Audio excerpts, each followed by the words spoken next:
call it the big time. She's got your name in lights.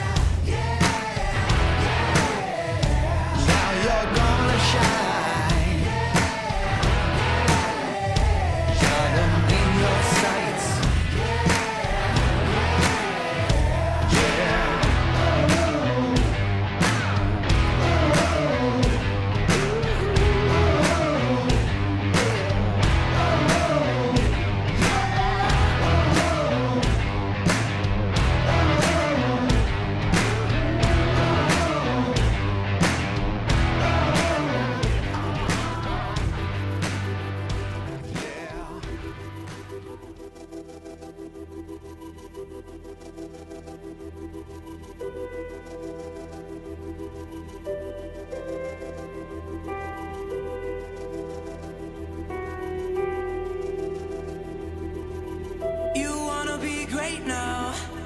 You're just trying to find a way out. I don't want to tell you how to live, but I just don't want you to miss. And I don't mean to scare you, I want you to live, and I dare you to give this life all you have. Yeah, all you have.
Brenda is going to keep it himself, tucks it, gets into the end zone, takes a shot.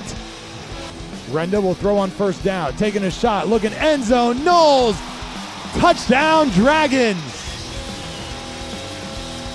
Or check that, now 3rd and 12, Lineweaver looking to throw out of the play fake, batted down at the line, nearly intercepted. Or no, it fell to a Trinity player. He goes in motion, Brenda will throw again, has time, going to take a shot towards the end zone, looking for Boyd inside the 5 and into the end zone for 6. You absolutely love it. You talk about what we saw at the beginning of the game. You call his name. He is delivering tonight. And great job just sitting down, again, allowing Trinity just to unfold what they don't really do great, and just sitting down, waiting for the ball. Great interception.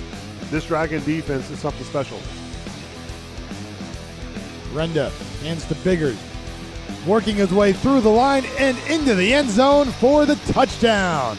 Carroll goes up 30, 36-6. After a big win versus Trinity, the Dragons continue their march toward the playoffs. Next up, the Timber Creek Falcons.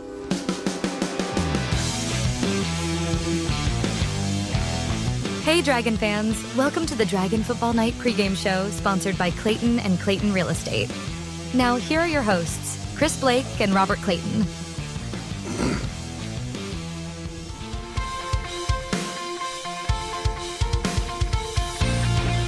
From the Keller ISD Athletic Complex, it's the Carroll Dragons against the Timber Creek Falcons. Our broadcast tonight presented by White's Chapel Methodist Church.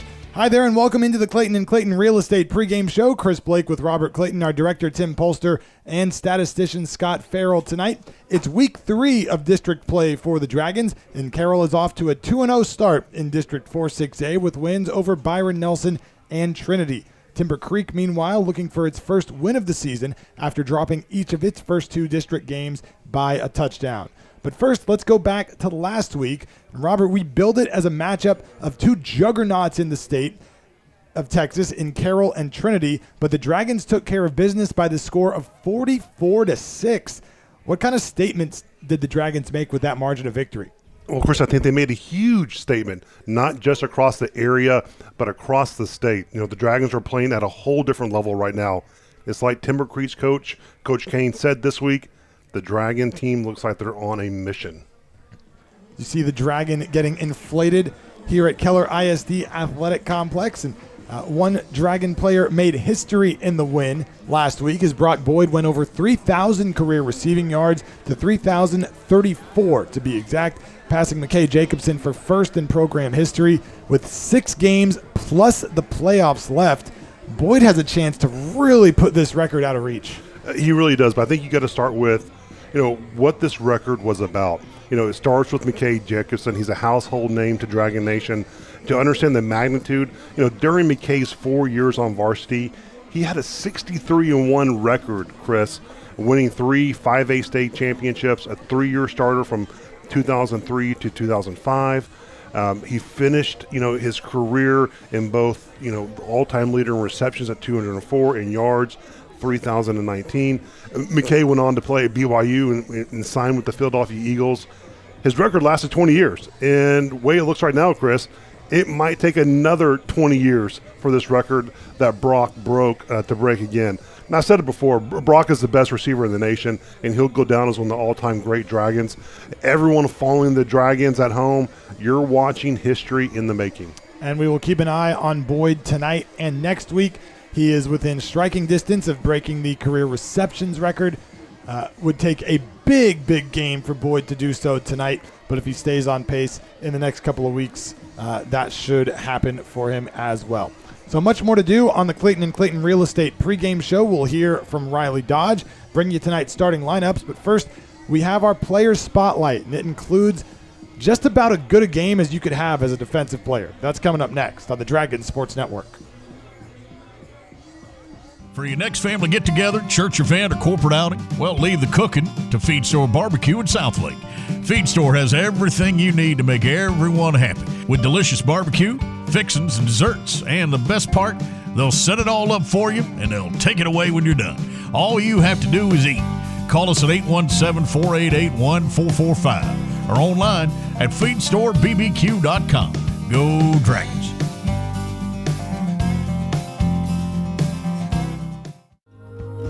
This is John McKellar from White's Chapel in Southlake. This is one of my favorite times of the year because football is back. The Dragons are all about tradition, and White's Chapel is no different. For over 150 years, White's Chapel has been at the heart of this community. We're a church that preaches a message of grace and love. We'd like to invite you to join us for worship this weekend. Go Dragons! Talk is cheap when it comes to saving our country. We're not just any cell phone service provider. We're Patriot Mobile. It's not enough to simply talk about values. We live them. Defending life, protecting our First and Second Amendments, and celebrating our military and first responder heroes. We're boots on the ground making a difference. We're America's only Christian conservative wireless provider with nationwide coverage on all 3 major networks and 100% U.S.-based customer service. Join Patriot Mobile today and make an impact every time you use your cell phone. Are you considering buying or selling your home in Southlake? I'm Kim Bedwell with Briggs Freeman Sotheby's International Realty, and I would love to assist you. Recognized as one of the top professionals in Southlake by both industry peers and clients, I am a proud mother of 2 dragons and have been a resident of this amazing community for over 20 years. I know Southlake inside and out, and I am committed to ensuring your real estate journey is seamless and successful. You can find me at kimbedwell.com. Kim Bedwell Real Estate, delivering the highest level of experience and results in Southlake and beyond. Go Dragons!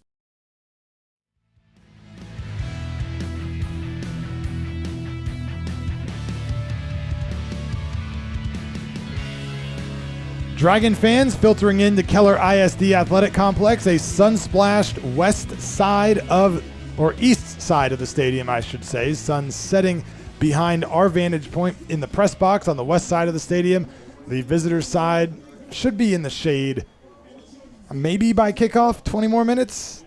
I think they'll be okay over there on the east side. But let's get into our players' spotlight as we get ready for Carroll, I should say, and Timber Creek to get started today. And Carroll's defense so far this year has just been absolutely dominant, allowing just 16 points on the season, an average of 4 points per game. And last week held that Trinity team that has averaged 30 points a game to just 6. No one a bigger part of it than Parker Harris, who had quite the night, led the team in tackles, had 2 takeaways, and a sack. Well, exactly the kind of performance that shows how complete this Carroll defense is. Parker Harris set the tone with his playmaking, leading the team in tackles, like you said, forcing turnovers, even getting to the quarterback. And when you got guys flying around like that, it gives the whole unit confidence, Chris. And that's why Carroll defense has been so dominant through these 4 games. And the stats are starting to get staggering. Yeah, Carroll had not forced a turnover through the first 2 games of the season, had 1 takeaway against Byron Nelson, and then the floodgates kind of opened last week against the Trojans, with the Carroll defense coming up with 4 takeaways. To see the numbers from last week for Harris right there. On the offensive side of the ball for the Dragons, the receiving core has turned into a group that feels like it's nearly impossible to stop. Each of the 4 starters already has at least 10 catches on the year. That includes 11 for Brody Knowles, 17 for Blake Gunter, 12 for Caden Mackey, and Brock Boyd leading the way with 24 on the year, including 5 touchdowns. Robert, how has this group all been able to be so effective? Well, I don't think you can't do it without some type of balance and just trust in each other. You know, defenses can't key on just one guy because Carroll spreads the rock around so well. And each receiver runs incredible routes. They're disciplined, and they sacrifice their bodies on the block, and they block to the whistle. You know, add in the chemistry with Rinda, and Chris, you've got a unit that's explosive. Every single one of them is a threat to make a big play. On these highlights from last week, we're seeing some deep shots that Angelo takes, but we're also seeing a lot of short passes, and you mentioned the blocking, like that one right there from Brock Boyd. That flag you saw was picked up after the play. How vital is the blocking aspect of what these guys do? Well, for those listening at home, especially younger Dragons, the one thing that Coach Dodge always says is that you're not going to get on the field unless you can block first. You block first, you catch second. And they take a lot of passion in this receiving core on sacrificing themselves for the other one, and they play a role, and they execute well, and they go to the whistle. They know the only way they can be successful is if they do the perimeter blocking and they get those guys free and loose, and then it's really hard, right, Chris, because then you suck down the safeties a little bit, and then you can go over the top, like you get the big plays with Boyd and Knowles. Yeah, you see the numbers there for those receivers last week. Knowles, the 1 catch for 36 yards, Boyd with 6 receptions for 90 yards as those deep threats for the Dragons. Well, we continue to count you down to kickoff here in Keller. Carroll visiting Timber Creek tonight, a Thursday night edition of Dragon Football. And coming up next, we'll talk to the head coach, Riley Dodge, on the Clayton & Clayton Real Estate pregame show on the Dragon Sports Network. Hey everyone, this is Michael Baum, General Manager at Hearst and Louisville Autoplex. We are longtime supporters of all things Dragons. This season, if you want to show up to the game in style, come see me or Brees Higgins, where we have the largest selection of late model, high-end, pre-owned trucks and SUVs. As a family-owned and operated dealership, we'll treat you like part of our family. Come see us on either side of the Metroplex and get a new ride today. Shop us online 24/7 at HurstAutoplex.com. Go Dragons! Recoat Revolution, your one-day floor solution. I'm Joe Worrell, Southlake resident, Air Force veteran, and proud father of 2 dragons. Our one-day sandless, dustless process refreshes flooring without the mess, smell, and expense of traditional refinishing. If your floors have damage, wear from furniture, or even little dragon talons, we can tackle those issues to have you back in a clean home that night. Sandless, dustless, odorless, done by dinner. Recoat Revolution. Go Dragons! Dragon fans, the wait is over. The Dragon Den is your one-stop shop for spirit wear, gear, and everything green, black, and white. Show your pride and represent Southlake Carroll everywhere you go. Protect the tradition and shop at the Den. We are open every Tuesday and Thursday, 10 a.m. to 1 p.m., and all freshman, JV, and varsity home games. The Dragon Den is the perfect spot to gear up for game day. Go Dragons!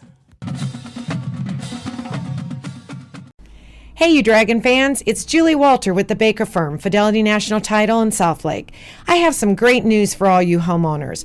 With school and football in full swing, this season will still be a great time to buy, sell, or refinance your home. At the start of football season, we will still see families moving into the Southlake area. Call your friends at the Baker Firm to get more information, and I promise you we will provide a smooth closing from beginning to end for your Dragon family. With our real estate attorney, Chris Baker, on hand 24/7, you will be sure to score a touchdown closing in our office. Protect the tradition with the Baker Firm. Welcome back to the Clayton and Clayton Real Estate pregame show as we get set for Carroll to take on Timber Creek tonight at Keller ISD Athletic Complex. Chris Blake joined by Dragons head coach Riley Dodge. And Coach, last week you guys took on the 8th-ranked team in the state, won 44-6. Kind of made a statement with that final score. What's that say about where your Dragon team is this year? Yeah, I just think our guys are just so dialed into the plan. We got a veteran group, like I said, each and every week, and they truly understand that the work's done during the week, and we take it day by day. But super proud of our guys, just how they're playing right now, and the physicality. And just, I think as simple as guys are just doing their job, and there's a lot of trust on that field and a lot of love and care. So I think that shows up on the scoreboard at the end of the game. Now, you did score 44 points on offense, but I want to talk about Parker Harris. He led the team in tackles, had a sack, an interception, a forced fumble, and a fumble recovery. Is there a way to have a more complete day on the defensive side? No, he's playing lights out right now. He's such a good football player. Has so much instincts, and he's one of those guys that we need to play. That he's got to play well at that boundary safety for us, and showed up in a big way versus Trinity. Obviously with the turnovers and the big hit was really big for our momentum, especially in that first half. Mentioned those turnovers, talked about the first couple of weeks. You guys didn't force any, had one against Byron Nelson. Floodgates kind of opened in that department against the Trojans. Was there any different emphasis, or is it just the way, literally, that the ball has bounced in the last couple of weeks? Yeah, I think it's probably more of the ball, how the ball is bounced. I mean, it's a huge emphasis for us as a program. We say the ball is a program on both sides of the football. We drill the crap out of it during the week. If his ball's secured on offense or if his takeaways on defense, you see it all over the film Monday through Thursday. But I think those opportunities presented themselves on Friday versus Trinity, and we took advantage of those opportunities. So I think that's one of those things that the kids feel that, and hopefully we get a little bit of a snowball effect when it comes to turnovers. Brock Boyd on Friday passed McKay Jacobson for the all-time lead in receiving yards in program history. 6 games plus playoffs still to go this year. He's got a chance to really put it out of reach, doesn't he? Yeah, to be honest with you, I wasn't that dialed into it, and then see it on social media. So that's a poor job on my part, but it doesn't surprise me whatsoever. I mean, had an unbelievable sophomore year, backed it up with over 1,800 yards as a junior, and then is having a great senior year as well. And so, I mean, just love the kid to death. I think when one of your better football players is one of your better practice players as well, it becomes the DNA and part of our locker room. But he's close to also the all-time receptions. I think he's 9 away from that. I definitely checked on that this morning, so I'm on top of the receptions. But gosh, just what a competitor, and just so proud of him. Talking about your receivers, one of the things that really jumped out against Trinity, it jumps out all the time, but the downfield blocking against the Trojans, you had some plays where guys were holding on to not literally holding on to their man, but pushing them several yards down the field.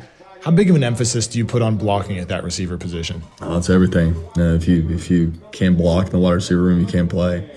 and we pride ourselves being the most physical wide receiver room in the state of Texas. I think that's a huge part of our offense and putting the ball in the perimeter. I think, when we put the ball on the edge this year, we're 13 plus every time we touch the football. So those are good numbers. But there's a lot of buy-in in that room, a lot of guys that are unselfish, that are willing to do the dirty work. And I think it just comes down to a 1-2, and our guys, show up each and every week. But you can definitely feel it on Friday. They were ready. Take on a Timber Creek team tonight that's still looking for its first win on the season. Lost a lot of seniors last year. What do you see when you look at this team on film? Yeah, I see an athletic football team. I see a very capable football team on both sides of the football. You tell that they're trying to figure themselves out a little bit defensively, just the number of different bodies they're trying to play in the box early in the season, but definitely capable to get some guys in the back end. Goins is one that comes to mind, number one. Plays both sides of the football, corner, has played a lot of football for him in his years at Timber Creek. So, Austin's done a good job over there since he's taken the helm after Marshall left. But, I think it's a talented football team. We got to be ready. Thursday night game this week. What does a free Friday night look like for Riley Dodge during the season? We'll see. We're trying to schedule see if we can get a babysitter, see if my wife and I can go on a date night and have some conversation and catch up on life a little bit, because Saturdays are pretty crazy with youth sports. It'll be fun to relax with the family a little bit and disconnect. But we'll hope Friday will be a lot sweeter if we can take care of Thursday. All right, and that's Dragons head coach Riley Dodge before Carroll takes on Timber Creek tonight. More to come on the Clayton and Clayton Real Estate pregame show coming up on the Dragon Sports Network. Hey, Dragons, athletes, fans, and champions of all kinds. I'm Dr. Isabel Lopez at Life's Medicine, and my team and I are here to help you feel, recover, and perform at your absolute best. From guided weight loss to hormone balance, we create a personalized game plan for peak health. Boost your recovery with cryotherapy, recharge with red light therapy, and fuel your body with our powerful Slim Shots. Don't just cheer from the sidelines. Step into your own strongest and healthiest self. Visit us and let's build your winning season, both on and off the field, at Life's Medicine, where health meets performance. Go Dragons! Feed Store Barbecue on Whites Chapel Boulevard in Southlake's been serving up great food to Dragon fans for over 20 years. Chopped brisket, pulled pork, and their signature ribs are just some of the reasons that people in Dragon Nation love Feed Store Barbecue. Call-in orders are welcome. They'd be happy to bring it out to your car if you want them to, or your truck. Order online at feedstorebbq.com and go Dragons.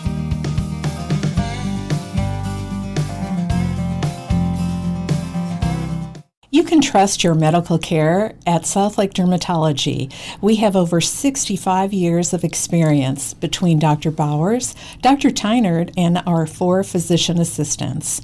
We treat a wide range of medical, surgical, and cosmetic concerns ranging from skin cancer, hair loss, rashes, increased sweating, and anti-aging. There are multiple new options for hair loss, such as Nutrafol supplements and PRP injections. View our services online at southlakedermatology.com. This is Pastors John and Todd from Whites Chapel in Southlake. Whites Chapel is a church where it's all about Jesus. We're a place where real people make genuine connections, where it's okay not to be okay. We're a church where grace is a lifestyle and where everyone has a place, from the lifelong believer to the unchurched or de-churched. We're here for you, and we'd like to invite you to join us for worship this weekend. Go Dragons!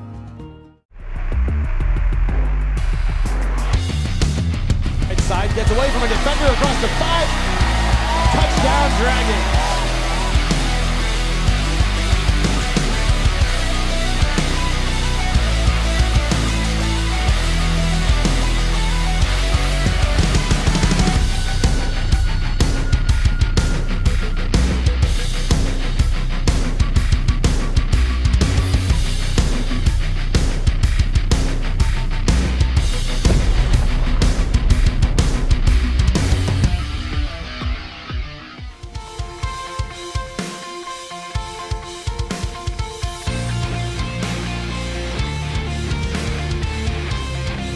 District play continues tonight for the top-ranked team in the state of Texas, the Carroll Dragons, visiting the Timber Creek Falcons at Keller ISD Athletic Complex.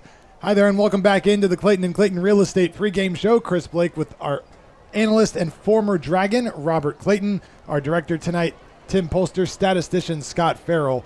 And Carroll coming in with district wins over Byron Nelson and Trinity by the daunting scores of 52-3 and 44-6. The Dragons this season have outscored their opponents 180-16. As you get a look at the Dragons there, set to run out of the Dragon Head in the south end zone here at Keller ISD Athletic Complex. We've talked a lot about Carroll so far tonight on the pregame show. Let's get to the Falcons a little bit. They graduated a lot of experience last year, including senior quarterback Carson Porter. Now, junior Lane Brinkley has taken the reins of this offense, and he had a good game a couple of weeks ago against LD Bell. Didn't play as well against Central last week. What have you seen from him? Well, I think Brinkley's a young quarterback who's still learning, Chris. You know, he brings a lot of upside. He's athletic. He can extend plays with his legs. And when he's in rhythm, he throws a really accurate ball. You know, the big thing for him is consistency, though. He showed what he's capable of against LD Bell, but he needs to settle in, avoid the mistakes against tougher defenses. As he grows into this role, he'll give the Falcons some offense versatility they haven't had in a while. On the defensive side for Timber Creek, one key player is cornerback Ty Goins. He was a starting safety a year ago. We'll also see him some on the offensive side of the ball. Yeah, Goins is one of those guys who just makes your team better. Wherever you line him up, last year, like you mentioned, started at safety. Now he stepped in that cornerback role, and where his athleticism and physicality really stands out. He's very versatile. He understands the game, and he's tough enough to go both ways. So, again, don't be surprised to see him making plays at receiver tonight for the Falcons. We see the Dragon captains making their way to midfield for the coin toss. The coin toss brought to you by the Baker firm, Fidelity National Title. If you need title work, call Julie Walter. The captains out there for Carroll tonight, Angelo Renda, Brock Boyd, Davis Penn, and Jake Lucky. The captains on the other side of the ball for Timber Creek are offensive guard Jacob McCandless, Tyler Goins, who we just talked about, Nathan Giddens, one of the starting linebackers, as well as Joshua Rakestraw, number 11, another one of the starting linebackers for this group.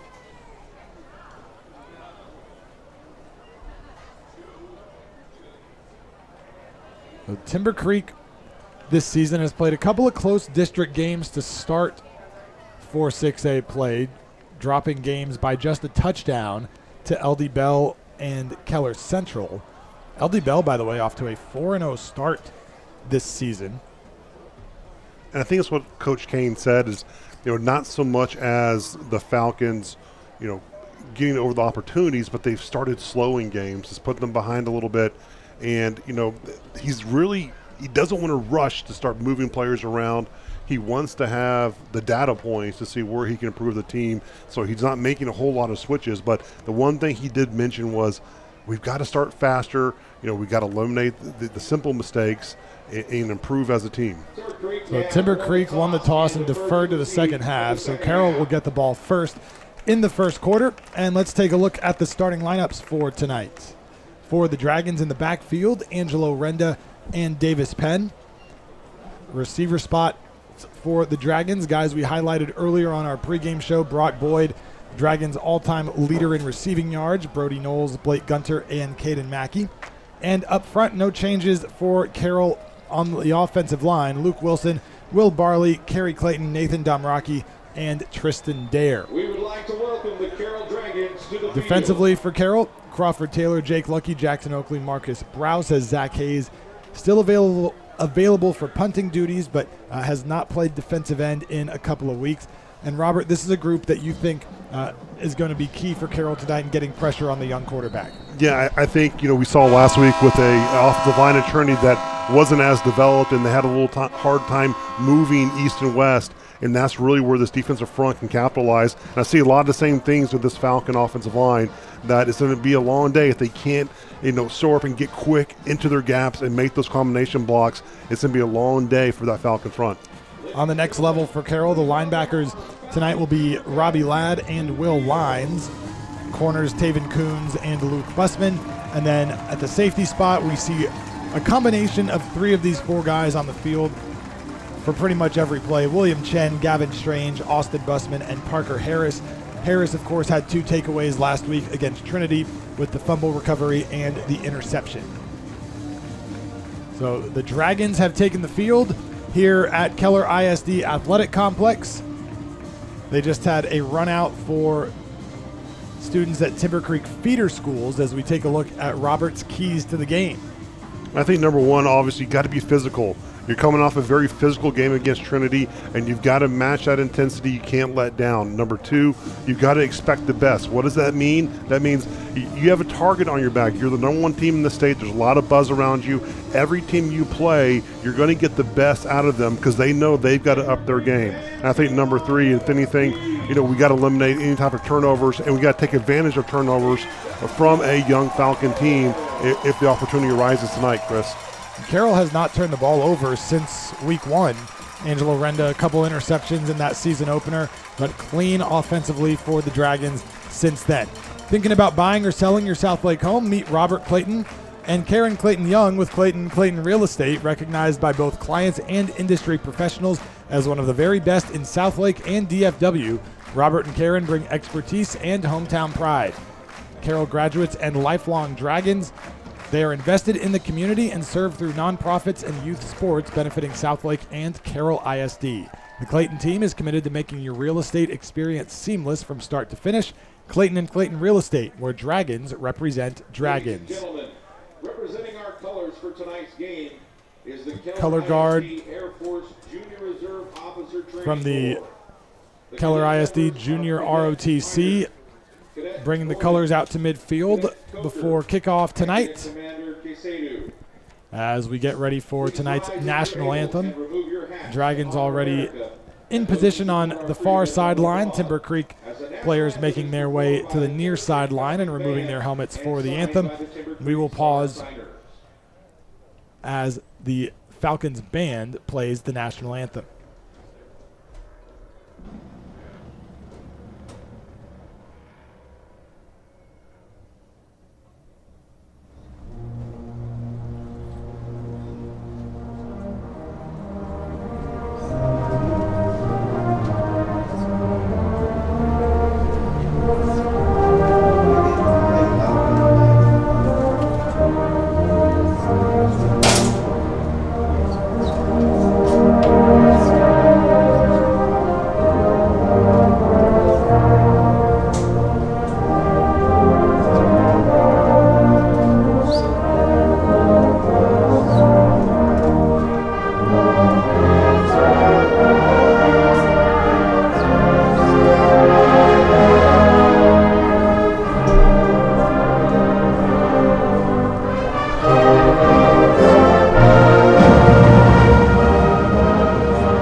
Timber Creek Band completing the national anthem tonight, and we are just minutes away from kickoff here in Keller, down the road from Carroll Senior High, a little bit further away from Dragon Stadium, but still not much distance between Carroll and this facility here in Keller. And the turnout from down the road shows that a nice crowd across the way on the Dragon sideline. We were talking about it in pregame that, out of the Keller teams that are located into the district in 4-6A, you're going to only have one opportunity here to play at Keller Stadium. The next 2 visits from Keller teams will be home at the Dragon Stadium as well. So, again, not a big trip for fellow Southlake residents, but a great turnout, those that arrived on Thursday night. Carroll takes on Keller at home next week and will wrap up the season also at home against Central the final week of the season. I believe that's Halloween. It is. What are you going to wear that night? I don't know, Chris. I think we should dress up together, maybe do a combo outfit. Yeah, like a tandem costume. Yeah. Figure something out. What do you think? It can work. We got 5 weeks to figure it out. I think we can do that. All right, we're just about ready for kickoff here in Keller. Back deep to receive for the Dragons. Brock Boyd and Parker Harris. Back to receive the kick for the Dragons. Meanwhile, to kick it away for Timber Creek is Tajman Johnson. Puts the right foot into it. Low line drive kick. Going to be picked up by Harris at the 10-yard line. Has some blocking on the right side. Gets one at the 30 and finally tripped up shy of the 40-yard line near the Carroll sideline by Joshua Rakestraw. 29 yards on the return for Harris, one of his better ones on the season. We've seen Parker Harris get that opportunity with the ball, especially in special teams. He has that little burst that he's itching to break one. I think, unfortunately, now we have a Dragon down in DeMarcus Ware Jr. A Carroll player down at about the 26-yard line. Ware had his first interception last week in the closing minutes of that game against Trinity. Very, very talented young man. Only a freshman, getting an opportunity on the varsity and doing a terrific job. And you can see all the ability for the young man, and great to see him hop up off the field. Walking gingerly off the field is Ware before this Carroll offense gets ready to take the field for the first time tonight. You're going to see a Carroll offense come out. They've had a lot of success, especially last week, just through the air and the perimeter, getting ball off the flats. But wouldn't be surprised if Coach Dodge shows a little different wrinkles tonight to put on game film. 491 yards last week against Trinity. Renda will hand it off to Davis Penn on first down. He is hit after a short gain, giving 2 yards to the 41. Yeah, we talk about the opportunity for this offense, and I think, as you evolve over the season, you start to put different things on tape, for different coaches and different teams to look out just for a game plan. And so I think we're going to see a little bit more, identity with this offense and getting the ball distributed to different players tonight. They break the huddle quickly. Renda takes the snap again. It goes to Penn, picking his way through the line to near the 45, still on his feet, close to first down yardage.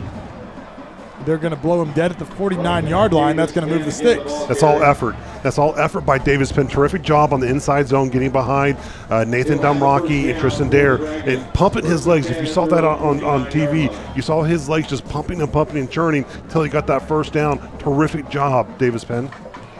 This defensive front for Timber Creek will be a 3-4 look. The 3 down linemen, Landon Edwards, Noah Damron, and Anthony Shipley. Gunter goes in motion, rather. Renda taking a shot, looking for Gunter, and just a couple of yards beyond his reach. In coverage was the senior cornerback, Chase Loomis. You saw the little fake sweep toss to Davis Penn, trying to catch those safeties out, trying to get them to bite up a little bit. They had Gunter coming around on that wheel route and just maybe a step away from breaking that and getting that ball.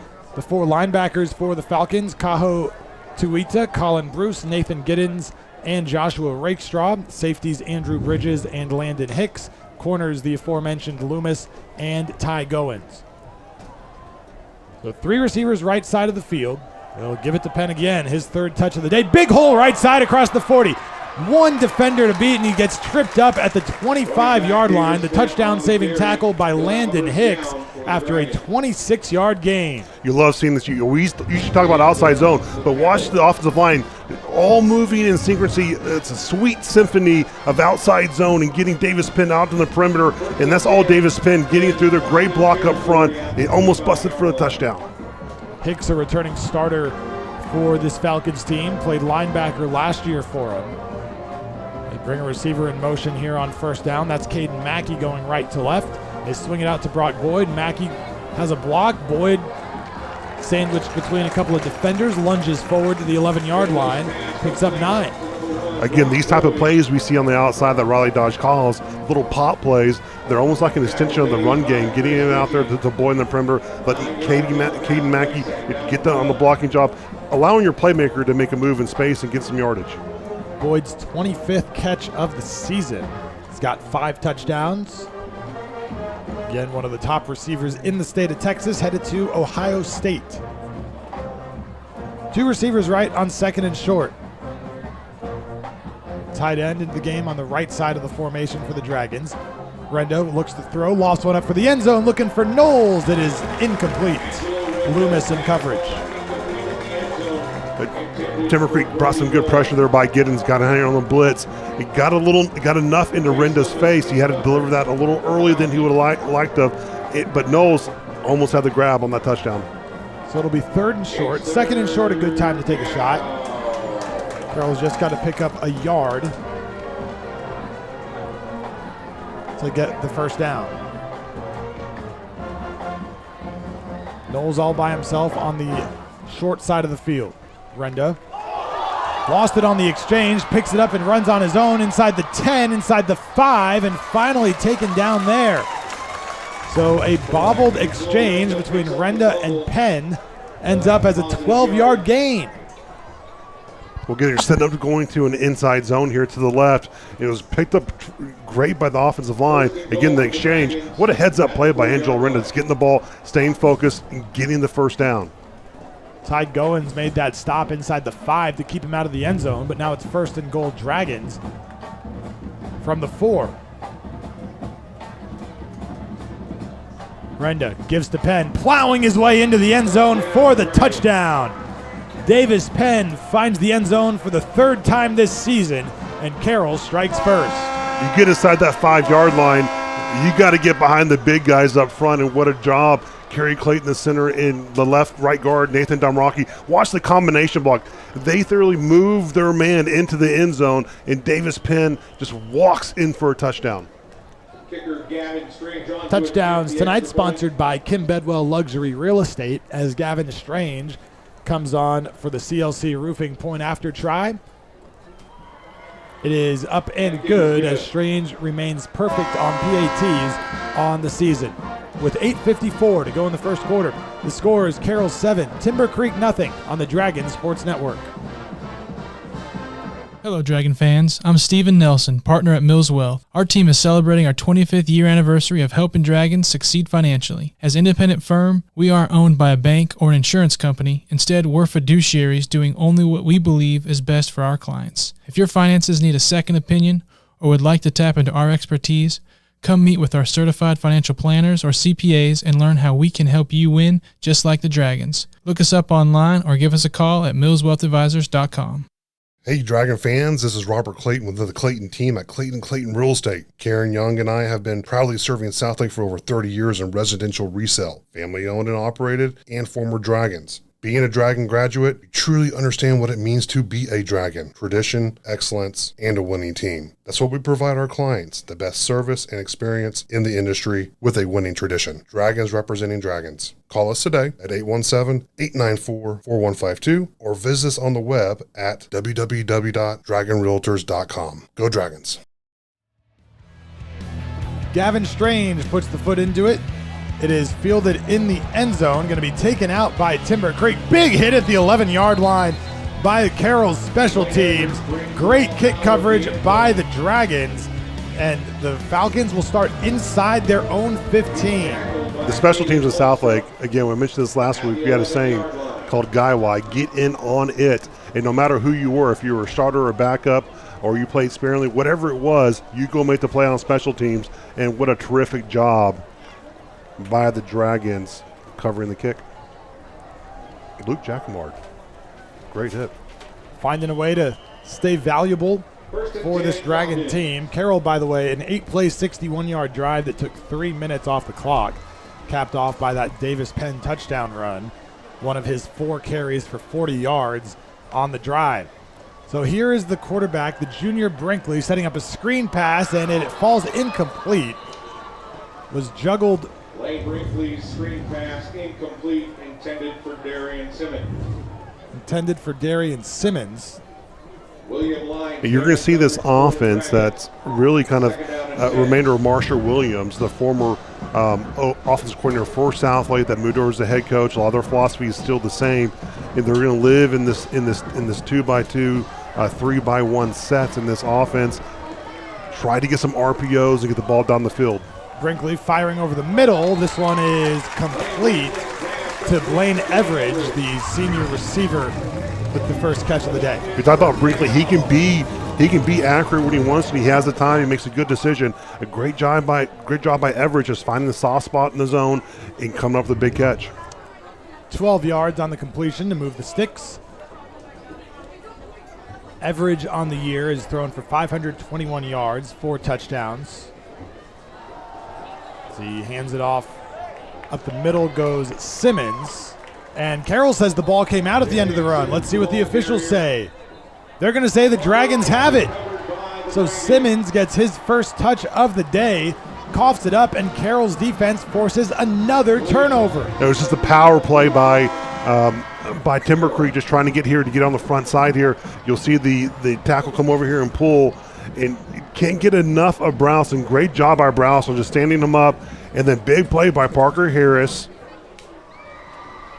Again, we talked about the turnovers, Chris. This is turnover number 1, taking advantage of it, getting this Carroll offense back on the field. Parker Harris has been in on everything for the Dragons over the last 5 quarters. Tonight's replay is brought to you by Recoat Revolution, dustless wood floor refinishing. So Carroll in great field position to start this possession at the 28-yard line of the Falcons. Brooks Biggers into the game at running back now for Carroll. He gets it on first down, gains a few yards, big hit at the 25-yard line. This is what you love about Brooks Biggers. We talked about him coming, transferring in this year, developing through really fall camp and the scrimmages. More than anything, it's just his vision on making the right cut, making the play, and you're seeing him grow as a running back, which is providing a lot of depth for the Carroll backfield. It'll be 2nd and 7. 2 receivers each side for Renda. Low snap, picks it up. Nice block, and it's intercepted. The blitz was picked up nicely by Biggers, but stepping in front of the pass for the Falcons was Joshua Rakestraw, the senior linebacker, coming away with the pick. And just right after the Falcons turn it over on offense, the defense gets it right back. It was a good pickup by Biggers. He saw the overhang come in. And then Rakestraw makes a huge play for the Timber Creek Falcons. We're talking 1 for 1, 1 fumble, 1 interception now. So the net difference, almost 0, as Timber Creek winds up with the ball back at their own 19-yard line. May have lost a few yards from the end of that reception by Everidge, but not a lot. Brinkley looking to throw on first down. Going to take a deep shot down the middle of the field and is going to overthrow his intended target. Ty Goins was double covered. Gavin Strange, Austin Busman running step for step with him. And I understand what Brinkley's trying to do, but you got to be careful in throwing in that double coverage. Calm it down, make the good decisions. You've got to be consistent in your throws and the targets you're making versus a very capitalistic Carroll defense. Goins this season, 7 catches for 111 yards coming into the game. Keep it on the ground this time. Simmons puts his head down, gains maybe a couple of yards to the 21. Good job by Marcus Browse there, just playing the heel line, coming down and making the tackle. Simmons, this team's leading rusher coming into the day. 46 carries for 203 yards and 2 touchdowns. We'll also see some of Trey Hopkins at running back. He's got 23 carries of his own and a couple of scores on the year. Offensive line for the Falcons, left to right, goes Daniel Valencia, Damian Perez, Jacob McCandless, Jordan Sia, and Caden Kaiser. Before this third down play, Timber Creek is going to use its first timeout. So we will take the timeout with them. Timeouts tonight sponsored by Carroll ISD Special Olympics. With 6:40 to go in the first quarter, it's the Dragons 7 and the Falcons nothing on the Dragons Sports Network.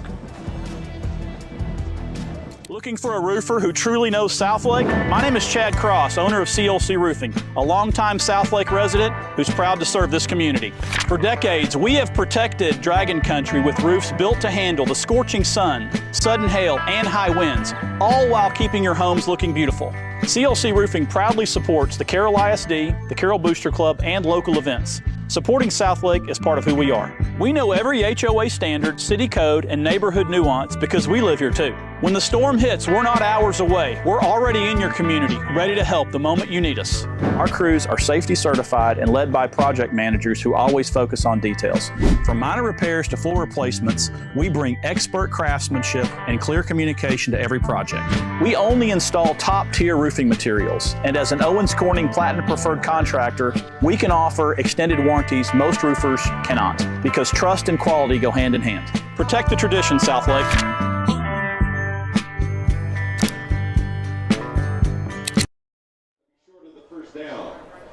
On third down, Lane Brinkley completes a pass to his wide receiver Angelo Tucker for 8 yards, but short of the first down.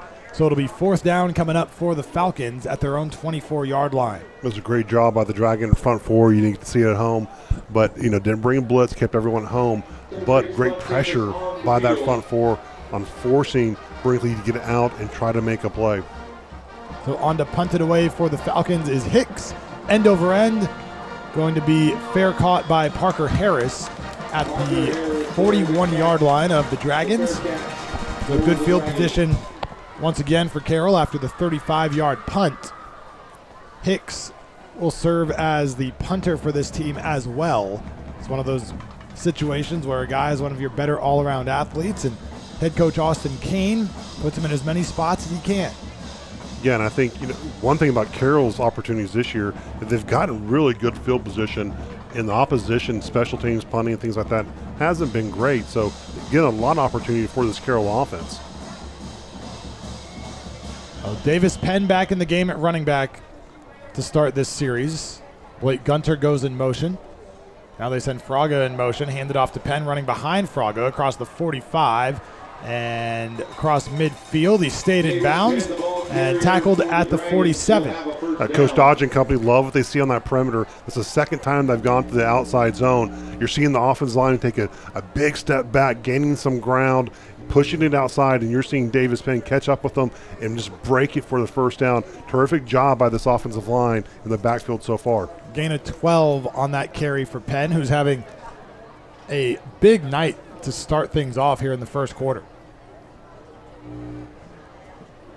Ticking under 6 minutes to go in quarter number one. Carroll already on top 7-0. They'll give it to Davis again, trying to pick his way through. Hit first by Hicks and then finished off at the 40-yard line. Gain of 6. So what a job by Luke Wilson, the left tackle here. Completely collapses the left side of the line down, giving the room for Davis Penn. And again, I think Riley Dodge here is calling the play here. Just get behind these big guys up front, one of the best units in the state of Texas, and let's put it on the shoulders. Let's churn out some this time and get some yardage. 2nd and 3 here. This time Penn goes in motion out to the left side. Renda scrambling, chased from behind. Going to take a throw on the run. Knowles, end zone.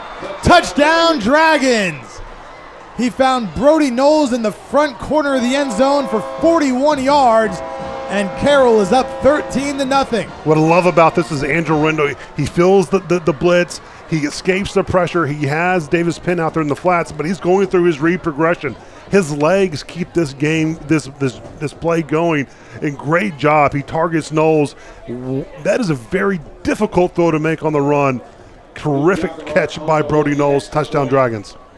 Touchdowns brought to you by Kim Bedwell Luxury Real Estate as Gavin Strange comes on for the point after try, sponsored by CLC Roofing, and he splits the uprights once again. 5 minutes to go in quarter number one. It's Carroll 14, Timber Creek 0 on the Dragon Sports Network. Looking for a place the whole family will love? Come check out Champions Club at the Mark Southlake. Conveniently located off Southlake Boulevard in Bicentennial Park, Champions Club is your local, safe, and fun destination for fitness, play, and connection. From state-of-the-art workout spaces and exciting group fitness classes to our aquatic center, indoor courts, and party rentals, there's something for everyone.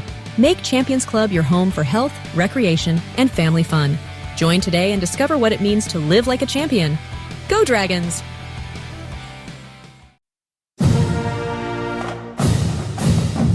For mission-critical business litigation in Texas, business owners and executives.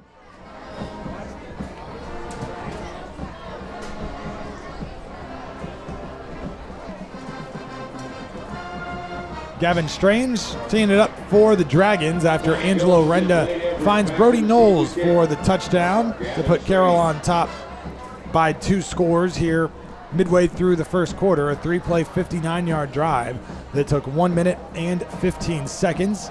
Knowles' second touchdown of the year. And this one is going to be fair catch called for, but dropped in the end zone by Blaine Everidge. So Timber Creek will start at its own 25. We mentioned about Coach Dodge possibly putting some wrinkles on the game film, and we've seen a little bit tonight just with that outside zone plays. That's something they show a lot, getting the guys out there, the big guys out there moving out right and left and getting Davis behind them. Great play calling by Coach Dodge so far here in the first half. So Timber Creek's offense taking a minute to get out onto the field here. And this is the Timber Creek offense that, again, they live by the 2x2 sets or the 3x1. They check an awful lot there at the sidelines to their coaches, who we call check with me, trying to read the defense and get the best play possible in. They send Tucker in motion, keep it on the ground. This is the running back, Hopkins. Gain of 3 up to the 28. Yeah, again, it's just a little inside zone play here. A great job by Hawkins on making a move and getting into the Dragon defense. And, he's a guy who's turned on a little bit here for Timber Creek. He leads the team in rushing. And you can see on film he's got a little bit of wiggle to him, and he can get those yards.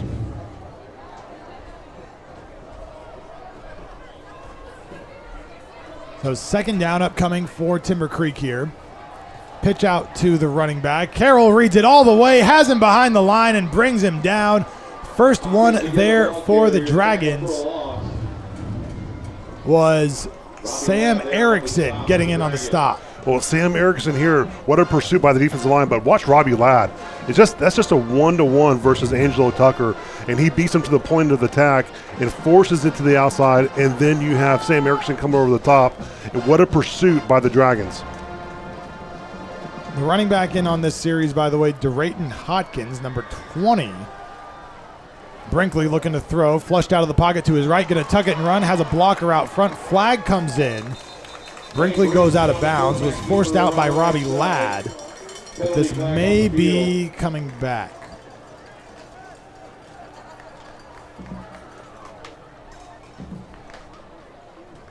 The hold is going on Carroll.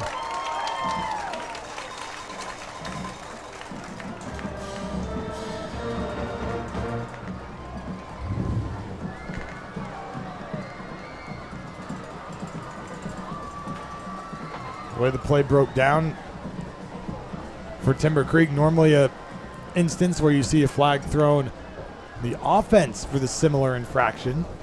The officials talking about it. Chris, if Vegas had a line on the penalty calls that we make here in the booth, you just take the opposite of what we do. I know.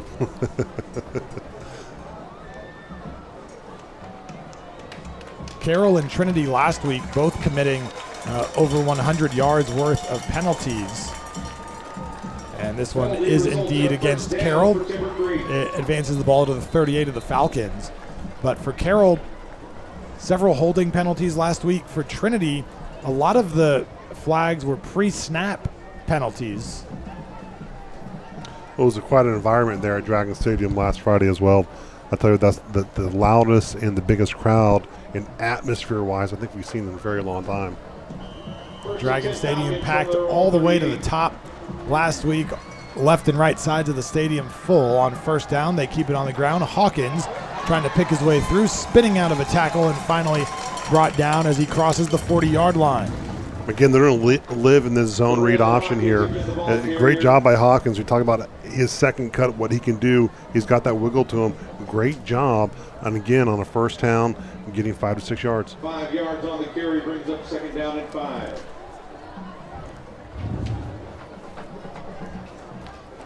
So 2nd and 5 here for Timber Creek as they look to the sideline. As you said, they'll do frequently. Carroll showing a 3-man rush here. They bring 3. Brinkley has time. Still time. Now looks right, throws out of bounds.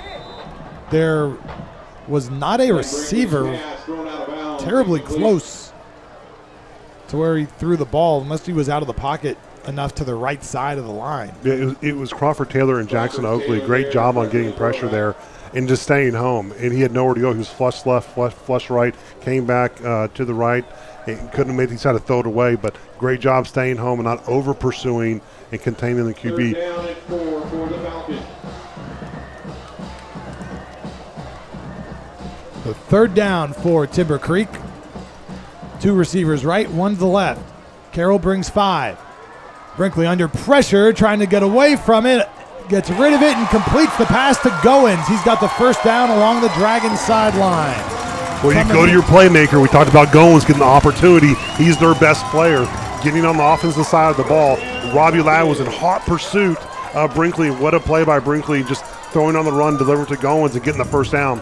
21 yards on the completion to Goins, and they get into Dragon territory for the first time tonight. To be honest, we haven't seen a lot of teams, period, get into Dragon territory this season. Few and far between. Goins, the receiver that goes in motion to the left side. They will keep it on the ground. Only white jerseys in front of him as Hawkins is rustled to the turf by Will Lines. Gain of 2 on the play. Again, getting a pattern here and going on 1st down, getting it to Hawkins, eating up about 3 to 4 yards, going to that zone read, cutting down second, making 2nd and manageable for this Timber Creek offense.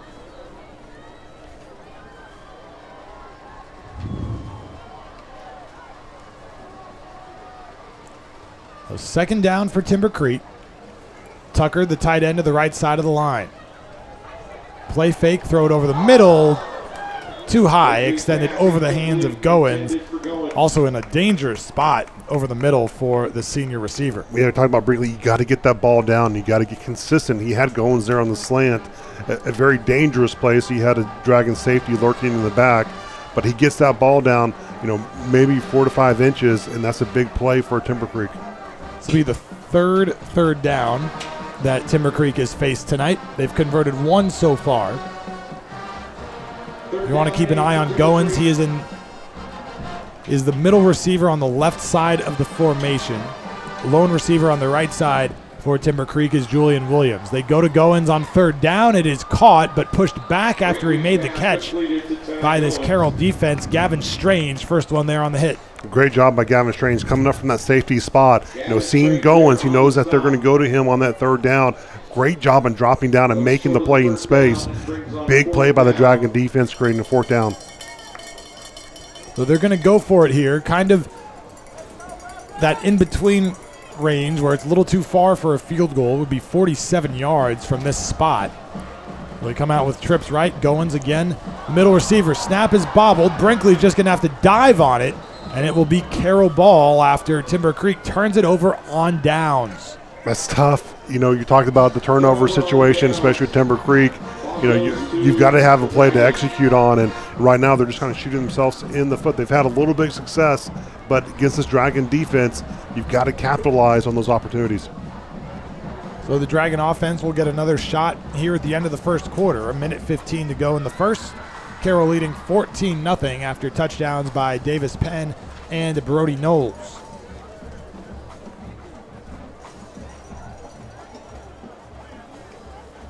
First and 10, Carroll from their own 39-yard line. Biggers in the backfield to start this drive. Fraga on the right side of the set at tight end. They will fake it to Biggers, goes on the slant on the left side. Brock Boyd hauls it in as he crosses the 45-yard line. Yeah, we've seen a lot from the Dragon offense just on 1st and 2nd down, going to the run game. Dodge elects to go here on a little quick slant to Boyd, trying to get Brock Boyd more involved on this offense. Harrison Phillips now into the game at running back. Low snap. Renda picks it up. He's going to take a shot downfield, right side, looking for Boyd. Has him inside the 10. Touchdown, Dragons. Brock Boyd from Angelo Renda for the touchdown. Carroll is up 3 scores after the 53-yard reception. We talked about the quick little slant there to Boyd to get him in the game on first down, and then you get your biggest playmaker on the field. Great throw by Angelo Renda where only Brock Boyd can catch it. He's so dangerous, and touchdown Dragons. Another huge play by Brock Boyd. Once he gets behind those 10 defenders, no one can catch him. Touchdowns brought to you by Kim Bedwell Luxury Real Estate as Strange comes on for the CLC Roofing point after try. It is good. And with less than a minute to go before the end of the first quarter, it is Carroll 21 and Timber Creek nothing on the Dragon Sports Network.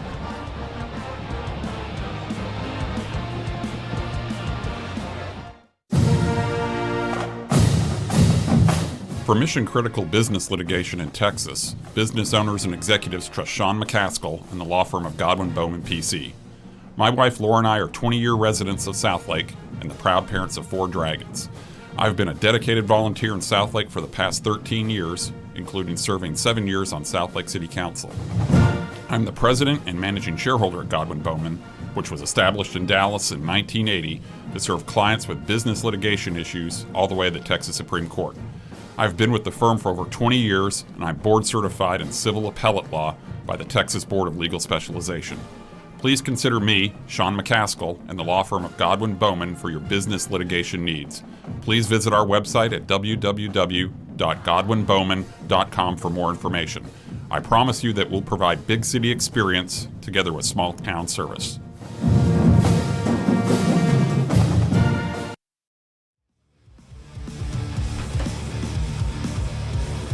Dragons up 3 touchdowns with 37 seconds to go in the first quarter as Ty Goins will field this kick at the 1-yard line for Timber Creek, working his way across the 10 and going to be gang tackled by Dragons special teams at the 16-yard line. Special team coverage continues to be good for Carroll. Trent Fergal, who has been a special teams star for Carroll through the first 4 games of the season, comes up with a stop there. We talked about Trent Fergal quite a bit. He's a young sophomore, and you see Ace Slavin on the player there as well. 2 sophomores there that are doing a terrific job, and a lot of potential. There's a lot of excitement with some of these sophomores out here on varsity, and they're delivering, and they get the opportunity, and the opportunity in special teams. DeRayton Hawkins in the game at running back again on this possession for Timber Creek. And he'll get it on first down. They had success giving it to him on first down last possession, but Will Lyons gets off a block here and stops him right at the line of scrimmage. If you're going to take on an offensive lineman, and this is the clinic cut by Will Lyons against number 56, Daniel Valencia. What a terrific job. Comes around and pulls, and Will Lyons does everything to stop him in his track, decleats the offensive lineman and makes the play. Terrific job, young man. Looks like that'll be the final play of the first quarter as the clock winds down and hits triple zeros. So it'll be 2nd and 10 for Timber Creek when we come back after a first quarter dominated by the Dragons.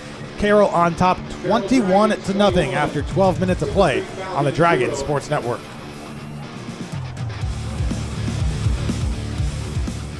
Talk is cheap when it comes to saving our country. We're not just any cell phone service provider. We're Patriot Mobile. It's not enough to simply talk about values. We live them. Defending life, protecting our First and Second Amendments, and celebrating our military and first responder heroes. We're boots on the ground making a difference. We're America's only Christian conservative wireless provider with nationwide coverage on all 3 major networks and 100% U.S.-based customer service. Join Patriot Mobile today and make an impact every time you use your cell phone. Bands apply. Yet this year, only a handful were selected.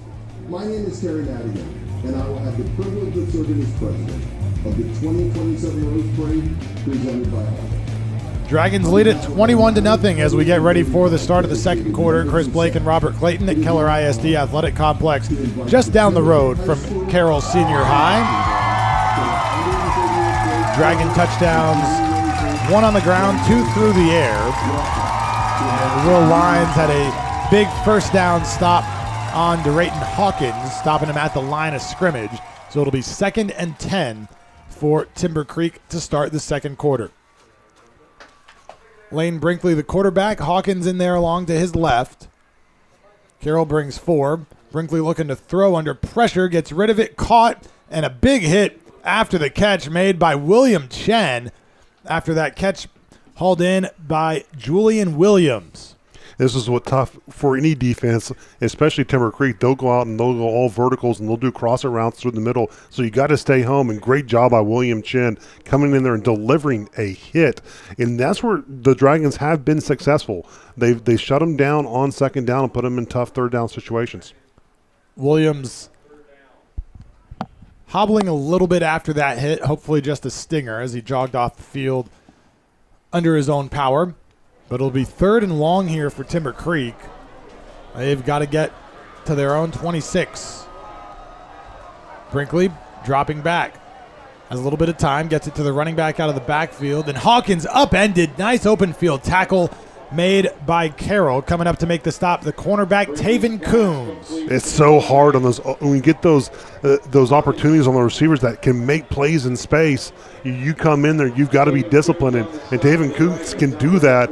And we talked about Coons, what he's brought to the secondary last week. He's really starting to become that identity on that corner, on that island, doing a terrific job for this Dragon defense. Great play, young man. So Hicks on to punt it away for Timber Creek. Back to Parker Harris, standing right at midfield. Hicks gets the foot into it. Harris telling his teammates to get away from it. It hits at the 45. Bounces across midfield into Carroll territory and will come to a stop at the 44-yard line. 37-yard punt. So once again, we continue to talk about great starting field position for this Carroll offense, just 56 yards away from the end zone. And this is the sweet spot for Carroll. You know, you talk about their offense. They can go vertical. They can get the end zone very, very quickly. It's within range of Angelo Rinda. You know, they like to take shots when they get these opportunities, especially at midfield. You know, look for Riley to probably take another shot here on first or second down.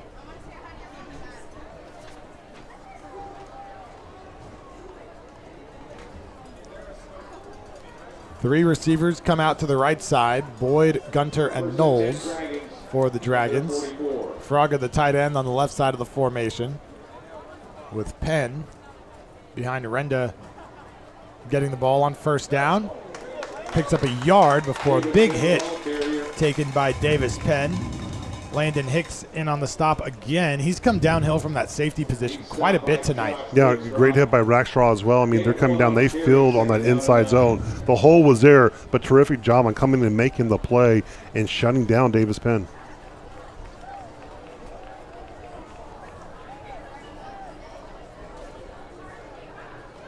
Second and 9 for Carroll. Ball at their own 45-yard line.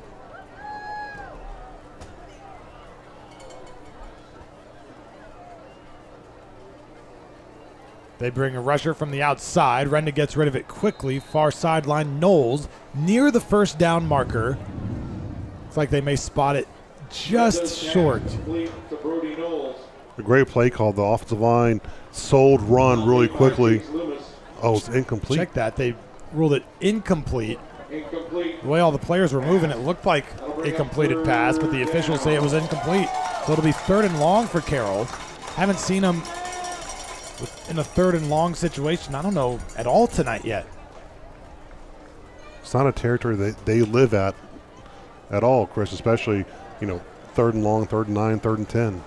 I don't think they live on 3rd down at all very often. This is just the second 3rd down play of the night for the Dragons, and it's completed. First down and then some for Blake Gunter. Great blocking on the outside by his fellow receivers, and he will move the chains. It feels like every time they're in a 3rd and long situation, they go to Blake Gunter, and his second effort that makes the first down. We saw it last week when he was bouncing off two or three would-be tacklers. Blake Gunter getting your name called and making the most of the opportunity. Terrific job on getting that first down for the Dragons. Gunter's 18th catch of the season. First down for the Dragons at the Falcons 41. Renda looking to throw all day. Will take a shot down the left sideline. Knowles spinning around, can't haul it in, but a flag comes in on the end of the play. Loomis in coverage. Penalty flag on the field. It was a great job by Renda. He got what he wanted on the coverage. They sunk the back in the backfield and put him out in the flats. They kept the corner down, and great job on getting Knowles there to the sideline. We get a look at the split screen Recoat Revolution replay. It will be pass interference against Timber Creek, as Knowles tried to go up and almost had a really athletic play. Welcome back to the Clayton and Clayton Real Estate pregame show as we get set for Carroll to take on Timber Creek.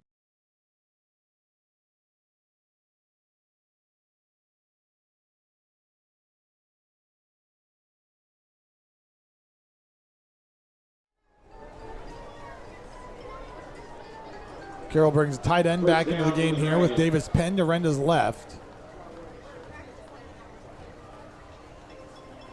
Knowles all alone on the left side. No safety over that way either.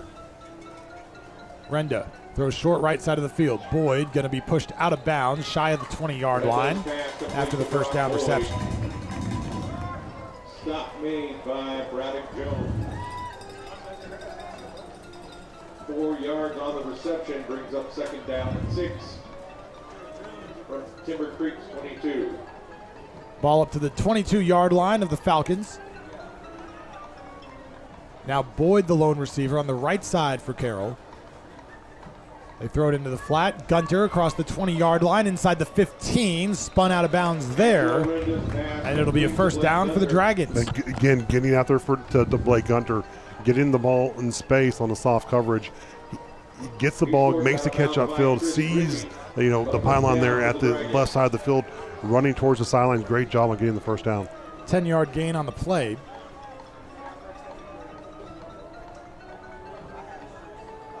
Boyd has the right side of the field all to himself. There's one defender over there. That's Ty Goins. On first down, Renda gives to Penn, picking his way across the 10-yard line. Hit there, down close to the 5. 6-yard gain on the play. This is all Davis Penn here. Great job and great vision. Just getting there on the inside zone. A little bit of trash in there in the middle, making a nice little juke, getting to the second level. Second down for Carroll. Got to get inside the 5-yard line to move the chains. 2 tight ends set for the Dragons now. Bobrovsky and Fraga both in there. Now they're both going to shift over to the right. One receiver each side. They'll give it to Penn again. Big hole left side is going to be dropped shy of the goal line, but has first down yardage. It'll be first and goal, Dragons. A tremendous job by Will Barley, Kerry Clayton, and Nathan Domrocki. They had their linemen on roller skates there. Almost got Davis Penn into the end zone. But I tell you, up front, they are physically removing this undersized Timber Creek defensive line. This will be the 8th play of the drive for the Dragons. One more time. Penn gets it. This time he crosses the goal line. Touchdown, Dragons. Penn's second score of the night. Stay behind the big guys up front and get him between Kerry Clayton and Nathan Domrocki. I tell you what, squeezing through that hole, that nose guard for Timber Creek is only about 190 pounds. So great job on just physically removing the down lineman. Davis Penn, easy walk into the end zone. Touchdown presented by Kim Bedwell Luxury Real Estate. As Carroll comes on for the point after try. Snapper Cody Williford, the holder Luke Jacquemart, and Gavin Strange puts it through. With 6:50 to go in the second quarter, it is Carroll 28 and Timber Creek nothing on the Dragon Sports Network. 2-yard touchdown run by Anna. Are you considering buying or selling your home in Southlake? I'm Kim Bedwell with Briggs Freeman Sotheby's International Realty, and I would love to assist you. Recognized as one of the top professionals in Southlake by both industry peers and clients, I am a proud mother of 2 dragons and have been a resident of this amazing community for over 20 years. I know Southlake inside and out, and I am committed to ensuring your real estate journey is seamless and successful. You can find me at kimbedwell.com. Kim Bedwell Real Estate, delivering the highest level of experience and results in Southlake and beyond. Go Dragons!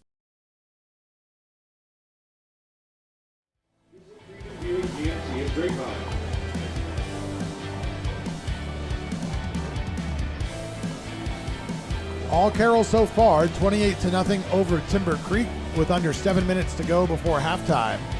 Carroll, an 8-play, 56-yard drive that took 3 minutes and 25 seconds, ended with a Davis Penn touchdown run, his second of the night. Davis has 10 carries for 71 yards already today. And this is going to be into the end zone for a touchback by Gavin Strange. So Timber Creek will take over at its 25-yard line.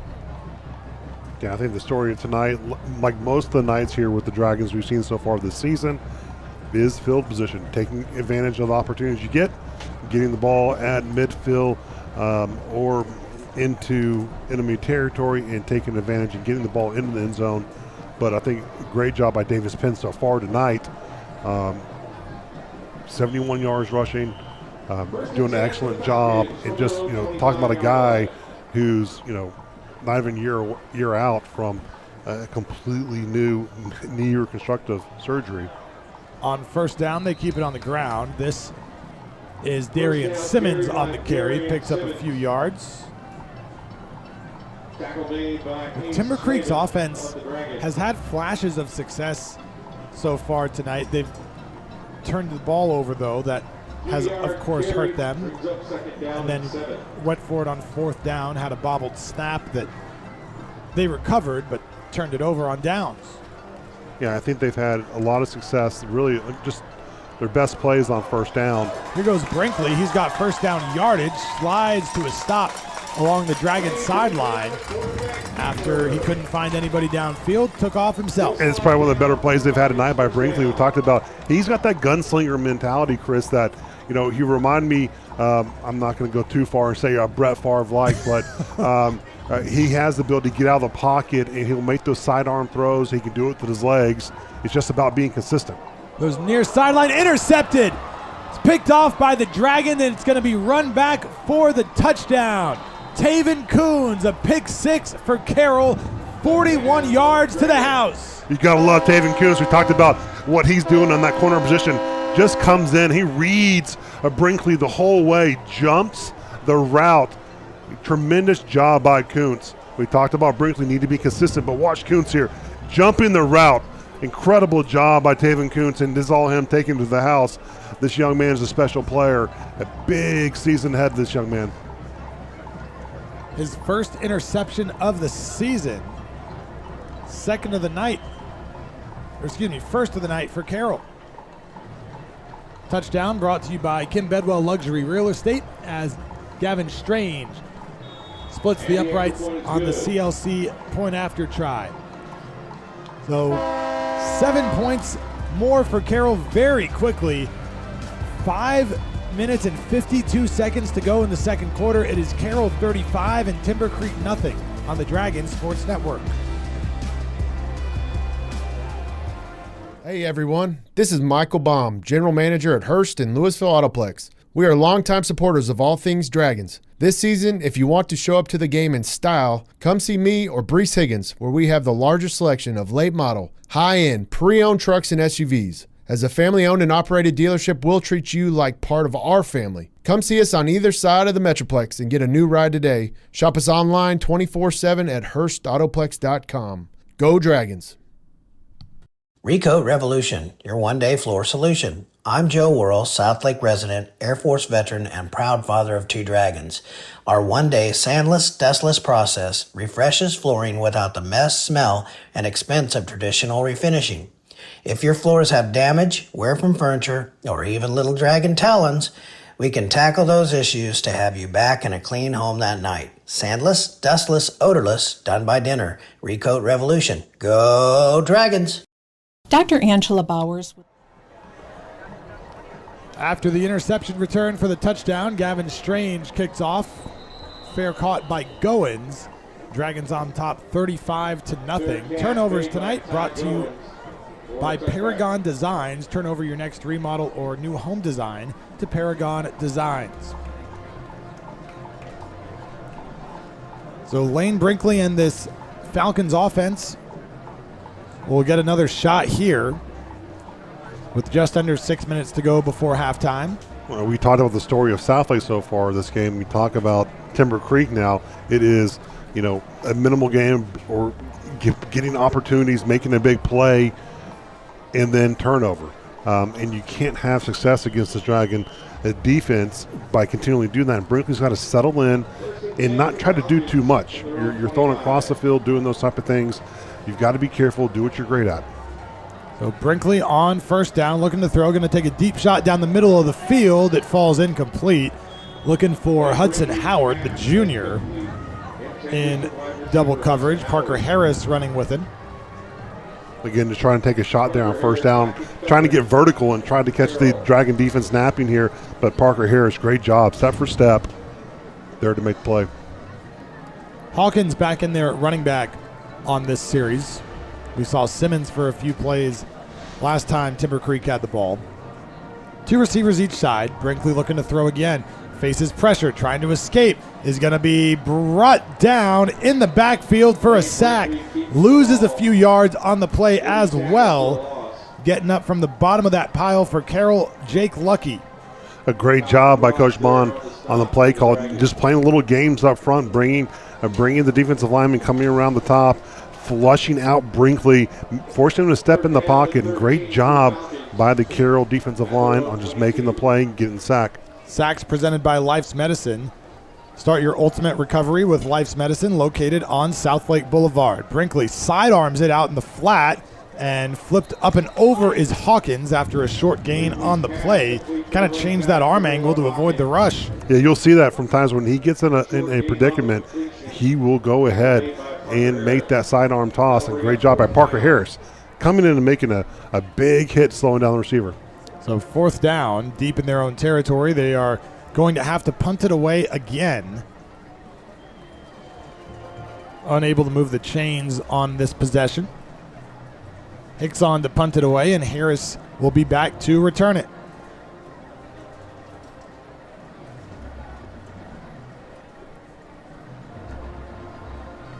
Hicks just gets it away. Harris calls for the fair catch, makes it at the 40. And the Dragons will take over once again. 32-yard punt by Landon Hicks. Dragons with a chance to put up their best first half of the season so far. They led Hebron 35-0 at halftime in the second game of the season, but a chance to go up another score here with 4 minutes to go in the second quarter. Harrison Phillips into the game at running back.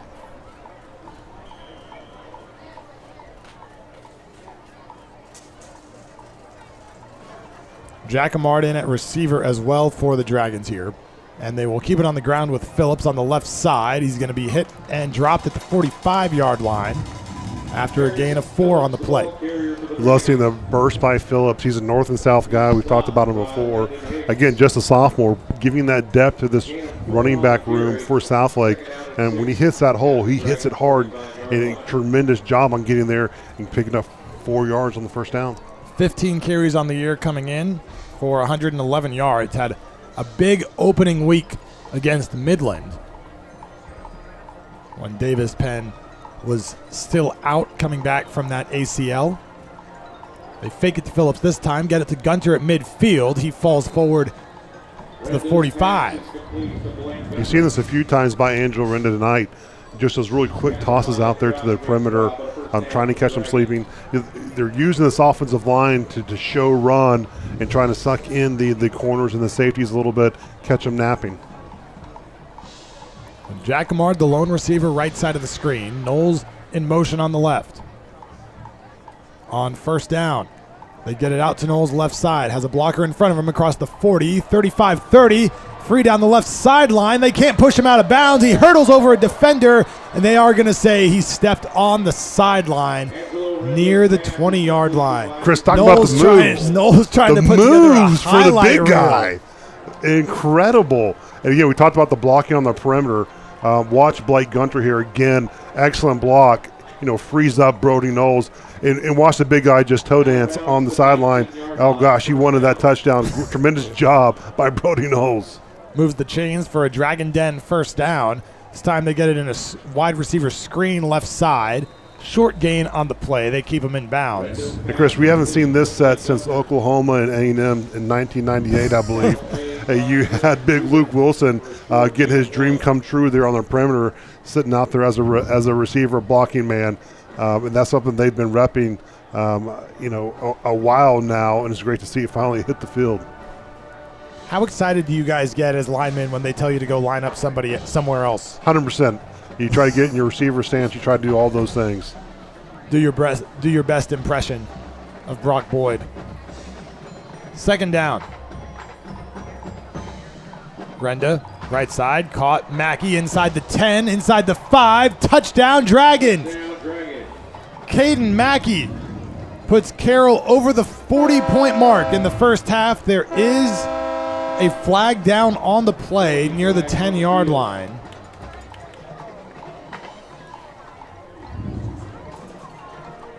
We'll see who this is going against. Call it against the Dragons. It'll be a hold on Carroll, so that one's coming back. We've seen this from time to time, but great job by Mackey on that play, just sitting there in the zone, soft spot. And then, Jacquemart, a little too much there on the Timber Creek defender, but another wants that one back.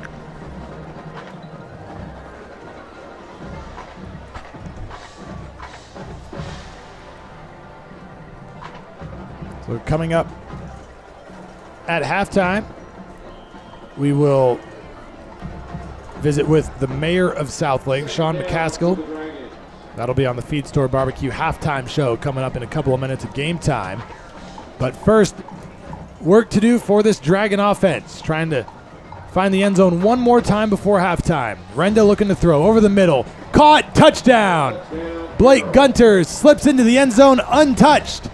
And Carroll goes up 41-0, a 28-yard strike. A great protection by the Dragon offensive line, giving Renda some time here to actually progress on his read. He sees Blake Gunter there on the slant. Great pitch and catch between Renda and Gunter. And what eyes on Blake Gunter and hauling that in and getting to the end zone. Great job by this Dragon offense. Touchdown sponsored by Kim Bedwell Luxury Real Estate, as Gavin Strange comes on for the CLC Roofing point after try. It is up, and it is good. With 2:12 to go in the second quarter, it is Carroll 42 and Timber Creek nothing on the Dragon Sports Network.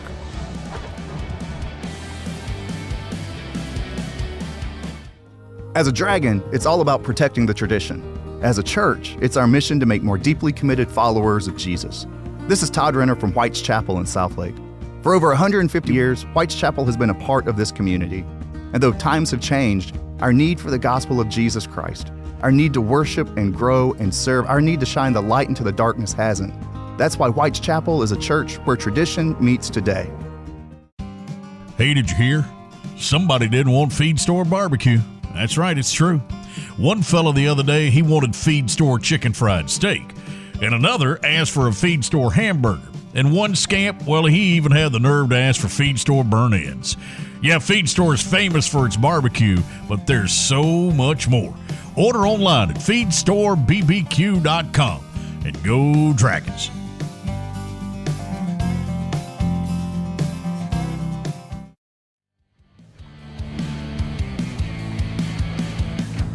$42-0 Carroll after a 5-play, 59-yard drive that took 2 minutes and 7 seconds.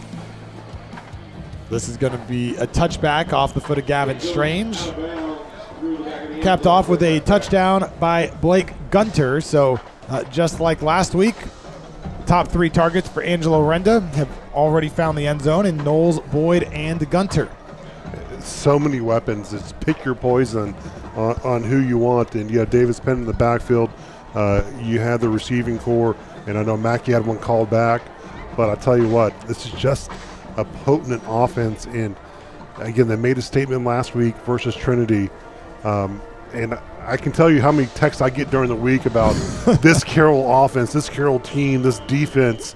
What does it compare to? What is it? I tell you what, I think we're witnessing something special with these young men. Brinkley looking to throw on first down. Pressure from behind. He is going to be hit and finally brought down behind the line of scrimmage. Carroll says the ball comes out again.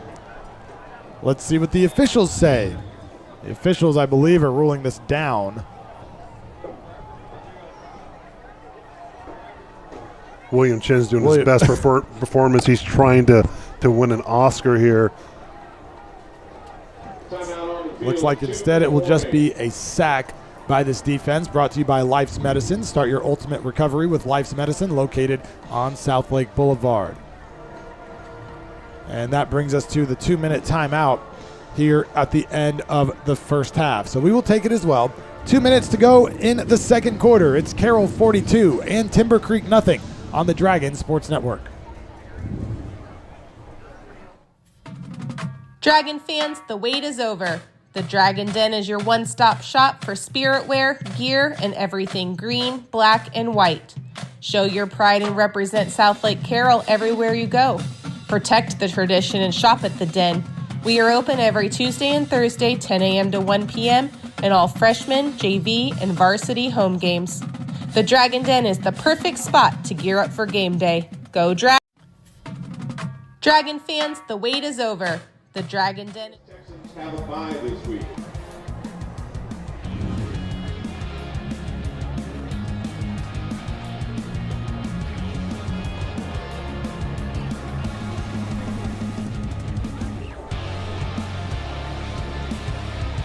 Two minutes to go before halftime, and this Carroll defense has Timber Creek behind the sticks. 2nd and 11 after the second sack of quarterback Lane Brinkley tonight.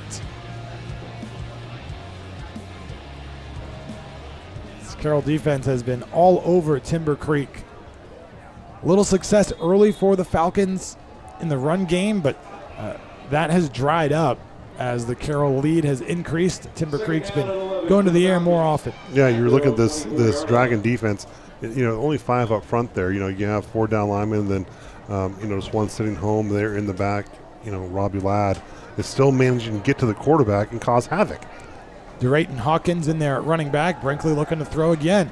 Faces pressure, trying to escape it. It's going to be hit, and he got rid of it, but was throwing it towards an offensive lineman, the left guard, Damian Perez. I have not seen a flag come out yet.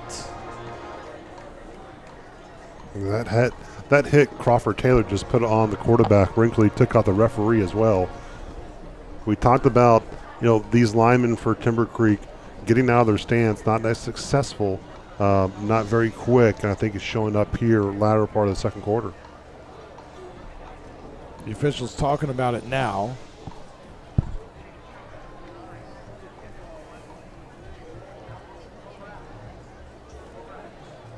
Can imagine Riley Dodge lobbying the official over on the Carroll sideline. Now the flag does come out as we get a look at the Recoat Revolution replay. Brinkley trying to escape pressure. And there you see, as you mentioned, Crawford Taylor making contact with the official. Welcome back to the Clayton and Clayton Real Estate pregame show as we get set for Carroll to take.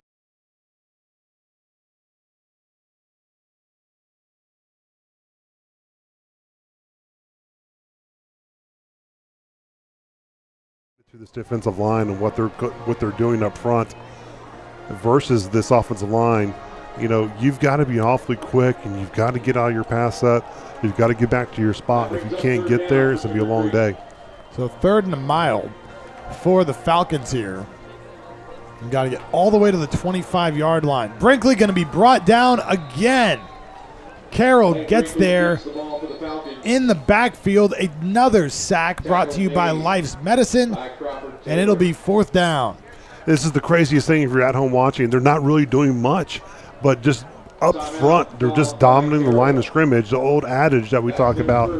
When you're getting it done with just 4 or 5 up front, you're pretty good on the defensive side of the ball. And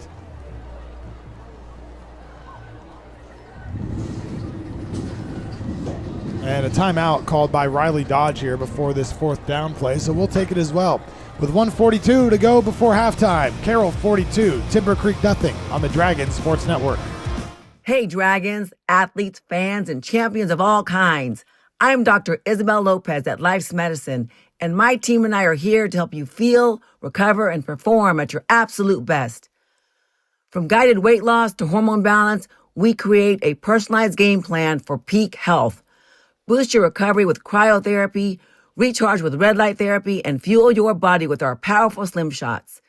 Don't just cheer from the sidelines. Step into your own strongest and healthiest self. Visit us and let's build your winning season, both on and off the field, at Life's Medicine, where health meets performance. Go Dragons!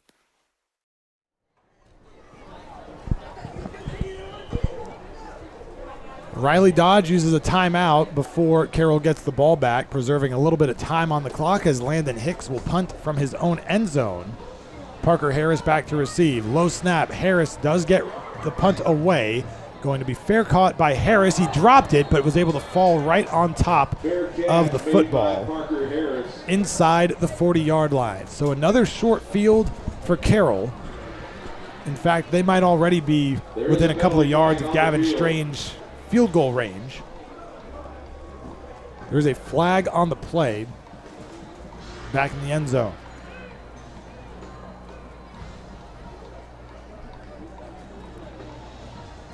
Hicks moving slowly after getting the punt away.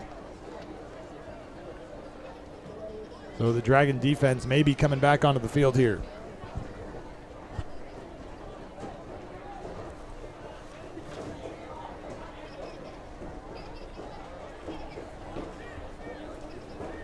The officials talking this over.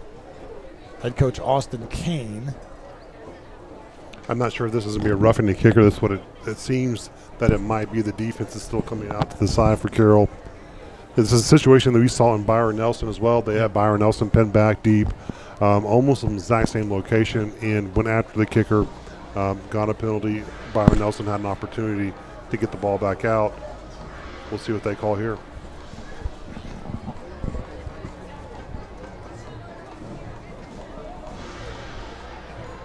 Running into the kicker penalty against Southlake Carroll. The penalty is declined. Running into the kicker, not roughing the kicker. And Austin Kane declines the penalty instead of punting again from a few yards closer.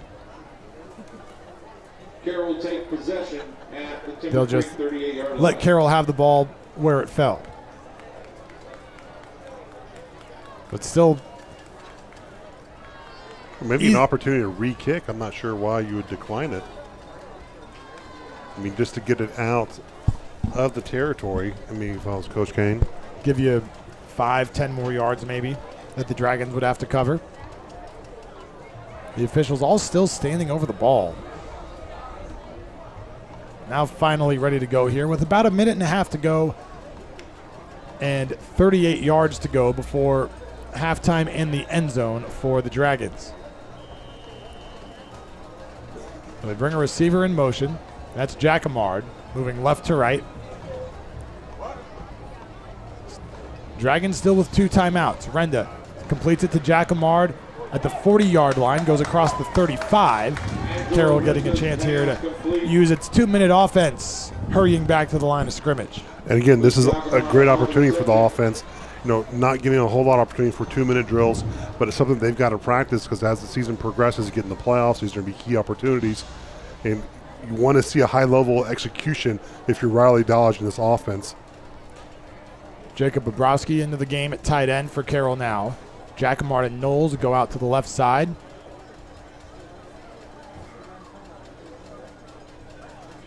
Clock ticking under a minute here. Davis Penn in the backfield. And now a timeout called again by Riley Dodge. Timeouts presented by Carroll ISD Special Olympics. We'll take another break with them. 50 seconds to go before halftime. It's Carroll 42, Timber Creek nothing on the Dragon Sports Network. Hello, Dragon fans. Julie Walter here from the Baker Firm, Fidelity National Title, located right here in Southlake. It's Dragon football season, and as a mother of 4 former Dragons, I truly know how busy our fall schedules can get. At the Baker Firm, we provide great customer service with our knowledgeable escrow team, and we pride ourselves with a boutique-style title office that will close our customers anywhere in the DFW area. So, as you get ready to sell, buy, or refinance your home, be sure to tell your local agent or lender you want to close with the Baker Firm, and you are sure to score a touchdown.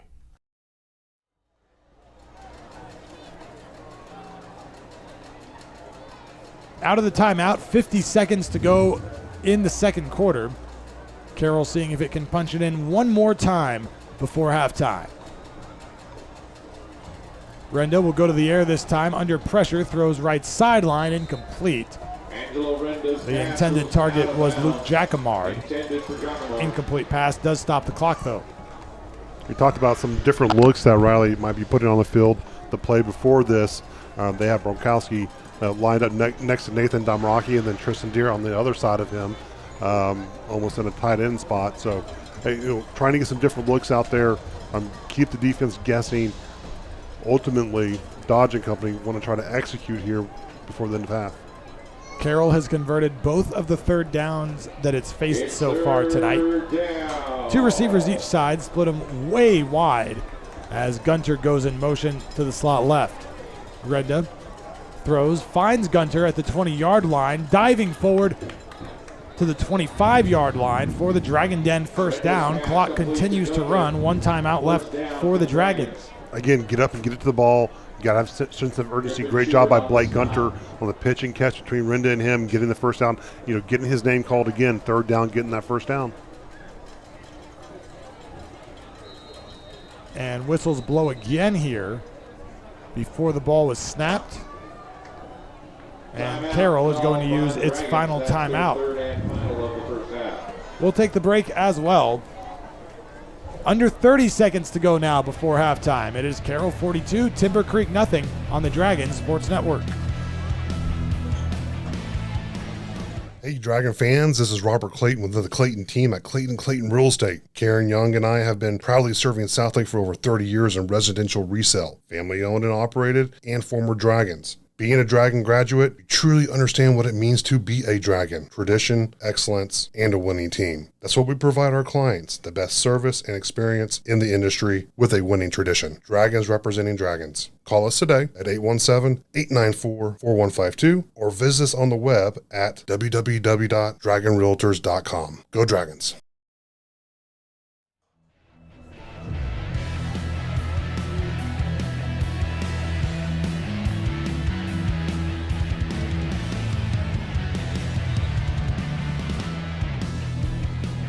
Carroll uses its final timeout here before a first down played from their Timber Creek 25.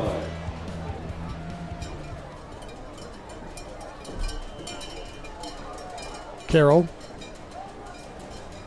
a little movement up front here, moving the tackles around. Now they motion one of them along with the tight end Fraga. Timber Creek shifts on the defensive line. Renda picks up the snap. Under heavy pressure, trying to escape it, is just going to flip it out of bounds along the Dragon sideline.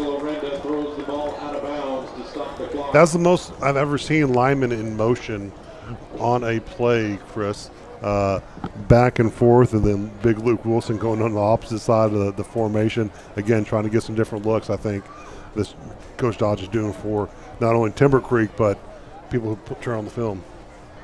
When you move linemen around like that, what are you trying to show when another coach puts on a game film? Well, you're trying to get it off balance on the defense, so you can hit them on the backside. You're trying to get the defense to overcommit to it, get an opportunity somewhere on the back. Renda on second down will take a shot to the end zone. It is incomplete.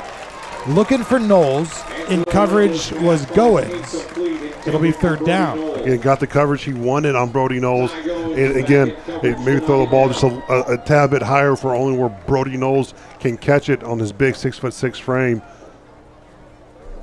But great job by Tyler Goins on just making a play on the ball. So third and 10 for the Dragons. 15 seconds left. They are within the range of Gavin Strange. Renda looking to throw, rolling out right, going to flick one towards the right side of the end zone. This one is going to be hauled in for the touchdown. Blake Gunter again, his second of the night, and it puts the Dragons on top 48-0. The second time we've seen Angelo Reno have to roll out and make a play on the run. Great job on just keeping the play alive. Gets flushed out of the pocket just a little bit here. He's got some pursuit on the back end. And great job by Blake Gunter, not giving up on play and really just playing backyard football and finding his way open in the corner of the end zone. Touchdowns presented by Kim Bedwell Luxury Real Estate. Gavin Strange on for his 7th point after try of the half, presented by CLC Roofing, and it is good. We'll stay here with 9 seconds to go before halftime. And coming up on the Feed Store Barbecue halftime show, we'll chat with Southlake Mayor Sean McCaskill about his business, what else is going on in the city. Mm-hmm. He's a busy man. What his sons are up to, former Dragon football players. He might be busier than you. He is a busy man. I don't know how he does it. Meetings, events, and then just working and then running Southlake. I mean, it's a pretty big responsibility. Think we forget sometimes that suburban mayors also have jobs. 100%.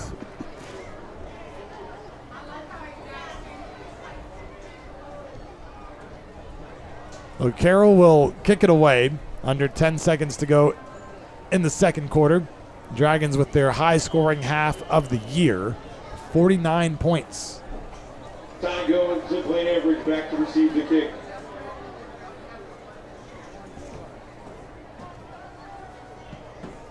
Strange will boot it away. It'll be fair, or Goins catches it in the end zone, takes a knee. So Falcons will have it at the 25, and I think, you look at a 49-point half, a casual fan might ask, do you start running the ball? But still in the first half of a game, the Dragons' first teams on offense and defense have still got to be ready to go into a third quarter, know how to come out of the locker room and continue to play football. Yeah, it's just not over just because the points on the board. Right. You've still got to execute, and even as a team, like that last drive, you take anything from that first half. Coach Dodge has talked about execution on that hurry up because they're going to have that's going to be pivotal going into the playoffs and doing those things. So you still got to get the reps. On first down, Brinkley will take a shot down the left sideline. It is going to be caught, and going out of bounds after making the catch was Adube Okwalume. It's a Dragon Den first down with 3 seconds left in the half. You see the hot and cold with Brinkley, and he can make some throws, and they can move the ball. Timber Creek actually uses its timeout after that 39-yard reception. Timeout's brought to you by Carroll ISD Special Olympics. We get a look at the pitch and catch from Brinkley to Okwalume. Yeah, Carroll's second squad in here. Great protection up front. Allows Brinkley to really just throw up on a little go route here to number 2. And a great job on just coming back to the ball and making a great play on it for a big play. One of the biggest plays Timber Creek's seen so far this game. It's only the 4th first down converted tonight by the Falcons.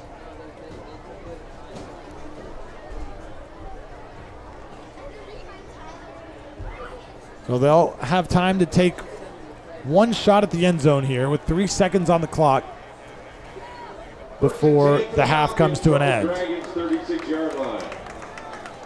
Empty backfield, 4 receivers to the right. Dragons roll some of their coverage that way as well.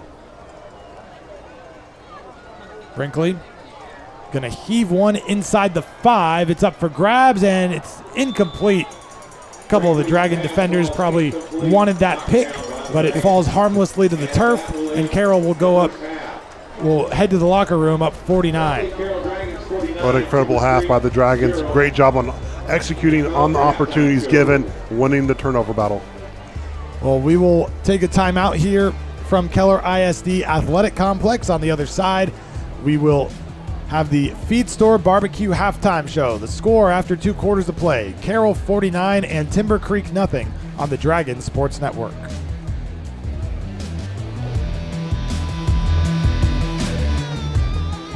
Looking for a roofer who truly knows Southlake? My name is Chad Cross, owner of CLC Roofing, a longtime Southlake resident who's proud to serve this community. For decades, we have protected Dragon Country with roofs built to handle the scorching sun, sudden hail, and high winds, all while keeping your homes looking beautiful. CLC Roofing proudly supports the Carroll ISD, the Carroll Booster Club, and local events. Supporting Southlake is part of who we are. We know every HOA standard, city code, and neighborhood nuance because we live here too. When the storm hits, we're not hours away. We're already in your community, ready to help the moment you need us. Our crews are safety certified and led by project managers who always focus on details. From minor repairs to full replacements, we bring expert craftsmanship and clear communication to every project. We only install top-tier roofing materials, and as an Owens Corning Platinum Preferred contractor, we can offer extended warranties most roofers cannot, because trust and quality go hand in hand. Protect the tradition, Southlake.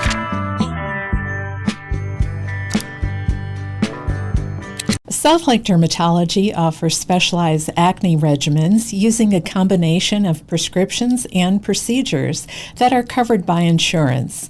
The Specialized Acne Treatment Center offers a full range of services with access to samples and rebates that are only available through a dermatologist. Our office is on the 3rd floor of the Southlake Medical Building attached to Methodist Hospital off of 114. Find us on Facebook or search our website at southlakedermatology.com. Looking for a place the whole family will love? Come check out Champions Club at the Mark Southlake. Conveniently located off Southlake Boulevard in Bicentennial Park, Champions Club is your local, safe, and fun destination for fitness, play, and connection. From state-of-the-art workout spaces and exciting group fitness classes to our aquatic center, indoor courts, and party rentals, there's something for everyone. Make Champions Club your home for health, recreation, and family fun. Join today and discover what it means to live like a champion. Go Dragons!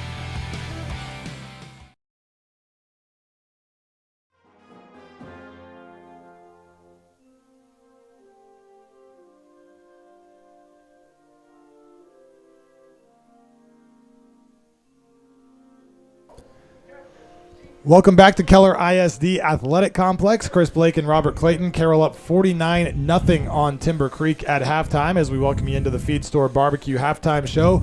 Our guest this week, ironically, coincidentally, I don't know what the right word is, but not in Southlake. We're in Keller. Southlake Mayor Sean McCaskill. Thanks for making the trip over. Hey, thanks for having me. I'm glad to be here. What a game. Dragons look great, so let's keep it up. Look really good tonight. Big lead on Timber Creek at the half. And you are, before we get to your mayoral responsibilities, you are a longtime Dragon parent. What are your initial thoughts through 4.5 weeks, or 4.5 games, I should say, of Carroll football this year? This is the best I think the team has looked. That's saying a lot. Yeah, I've been here. Son. I've been here 22 years, and so this is the best the team has looked. I mean, all phases. The special teams. They had a score last week. The defense, the offense, it all looks good. So the team's really humming along. We had a great year last year. My son Jack was a senior last year, and we made maybe a little bit of a surprise run to the state championship game, but this year this looks really good. Yeah, I don't think Carroll's surprising anybody this year. No. Well, you talked about being here for over 22 years and being the mayor. What are the biggest things that you've seen change in Southlake, and what are you excited about coming up?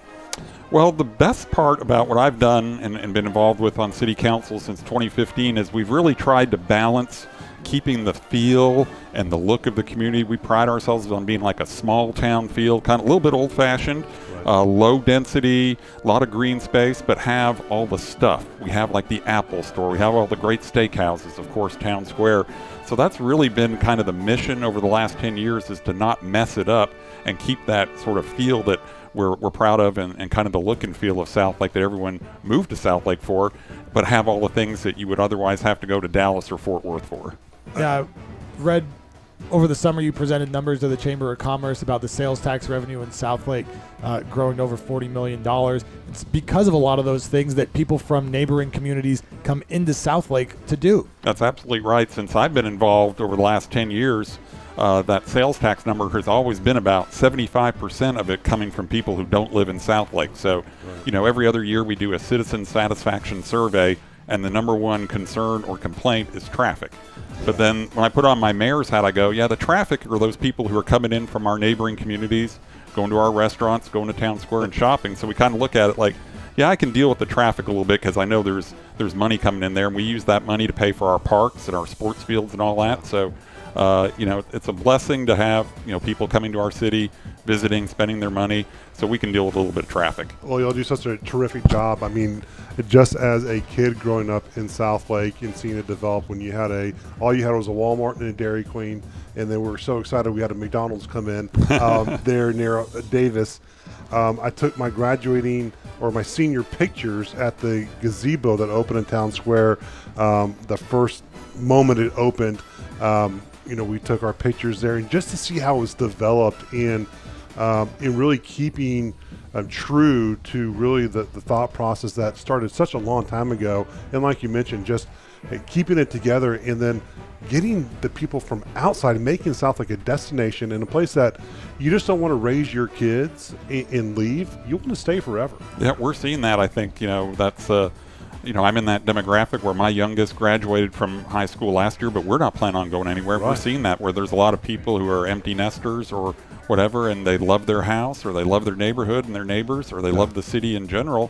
And so we've got people who are staying. So that's another thing that we're kind of juggling on city council, where we're looking for opportunities for new, younger families to move into Southlake from elsewhere in the Metroplex or other places in the state.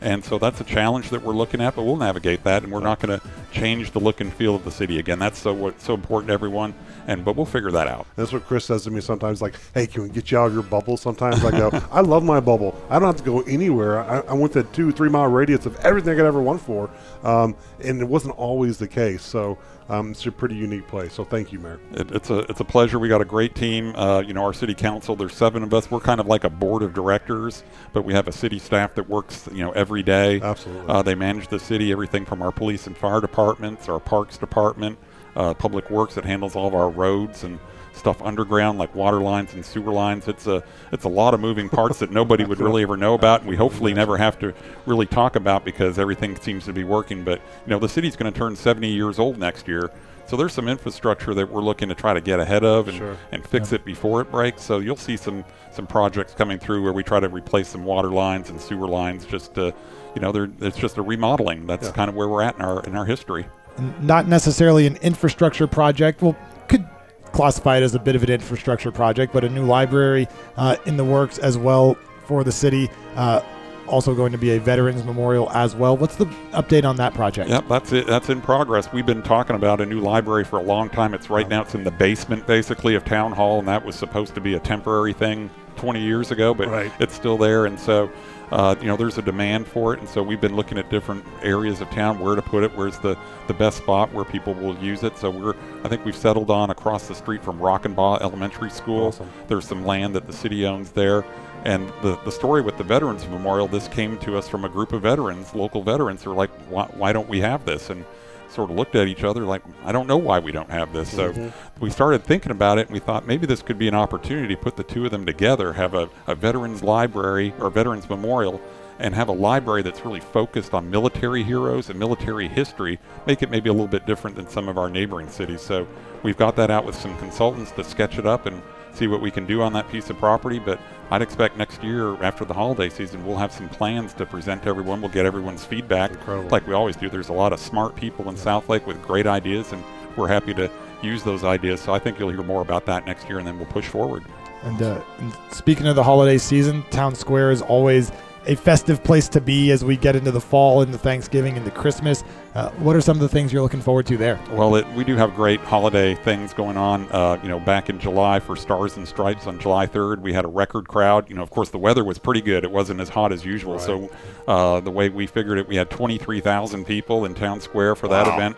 The next big one, we have Oktoberfest coming up on Friday, October 17th. That's through the Chamber of Commerce. The Wiener Dog races, that's always a hit. That'll be that Saturday morning. So then after that, like you said, the Saturday before Thanksgiving, it's our annual Home for the Holidays, Christmas time in Southlake tree lighting, which is a great way to kick off the holiday season. It's a great thing to see so many people, not only Southlake people, but like we talked about earlier, there's people from Dallas and Fort Worth and everywhere in between that come to Southlake for that kind of old-fashioned, small town feel, and it's a real safe environment for the kids to run around, and it's a blessing to have that event and have a great kickoff to the holiday season. That's great. Well, talk about any partnerships coming up or any exciting news down the horizon, anything that you have. Well, there's a big announcement coming next week, but I can't spoil it yet. But, I'll say this. We're proud of our partnership between the city of Southlake and Carroll ISD. I moved my family from Arlington 20-something years ago to get into Carroll ISD with our kids. Right. And all 4 of my kids are, the kindergarten through graduation. So the city and the Carroll ISD have always worked close hand in hand, and the best example is the School Resource Officer program.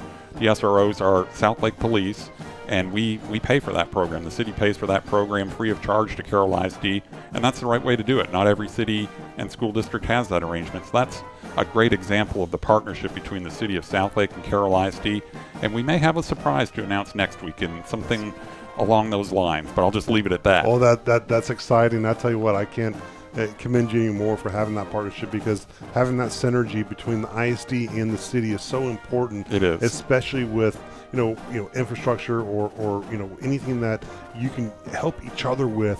It's a great partnership. So, it is. So we represent the same people. We're all neighbors. We're all friends. So we do live in a little bit of a bubble, like you said. Right. So we work together well, and it's a great relationship. We're well represented with all these people who are volunteers. I mean, we're all volunteers. That's the key word, right? Right. You're all volunteers. We're all doing it for the right reason, to give back to the community. I know that's why I do it, and that's the special sauce that when people talk about why is Southlake the way it is, or why is Carroll ISD the way it is, it's the people who donate their time, donate their talent, and they're pouring back into the community in such meaningful and different ways, and that's really what makes it special. 100%. Well, you mentioned 4 kids go through Carroll ISD, athletes as well. Mm-hmm. What are some of your favorite memories of them as Dragons, or just Dragon memories that you've seen in your 2+ decades in Southlake? Well, most recently, last year in the senior night game, Jack got a touchdown. He was a receiver. I remember that night. I remember. So, that was. I think I texted you that night. Yeah. I go, way to go. It was a great play. So we it's an exciting moment for the families to see, their kids on the field, and then to get a touchdown. That was important. But, all these great playoff runs we've had over the years, and when our oldest son played during Coach Dodge's first year back as the head coach, a long playoff run. Mm-hmm. And then my daughter, our second kid, was one of the student athletic trainers. So we've been following the team all the way through, all of our kids. And it's really, you look out at the stands, even though the score is a little bit, lopsided tonight, the fans travel. The fans come, and so you get to hang out with your fellow parents and friends, and that's the best part of it. It's all these experiences that it's not just one game or one season, it's those long-lasting relationships and the memories that come with them. Yeah. Well, Mayor McCaskill, thanks for making the short drive over to Keller to watch the game tonight and come up here and visit with us. I have one question. Sure. All right. Any bets for next week's game versus Keller? Well, you remember mayoral bets? Yes. Remember last year, Mayor Mazzani, the mayor of Keller, he was gracious enough to propose a pizza party bet. So the losing team would have to buy the winning city a pizza party at their next city council meeting. And, obviously the Dragons won right here against Keller High School, and so he paid up the next week with pizza. So I have not heard from him yet. Okay. So I don't know if he's willing to do it again, but I'll reach out to him. But he did mention, he said we might need to look at some different sports instead of just football for those kind of bets. But I'll do whatever he wants. It's all good fun. We had a lot of fun with it. He's a good guy, and the teams are, I know these kids know each other from city to city, so it's all in good fun, and we had a good time with it. And no one's going to turn down a pizza party.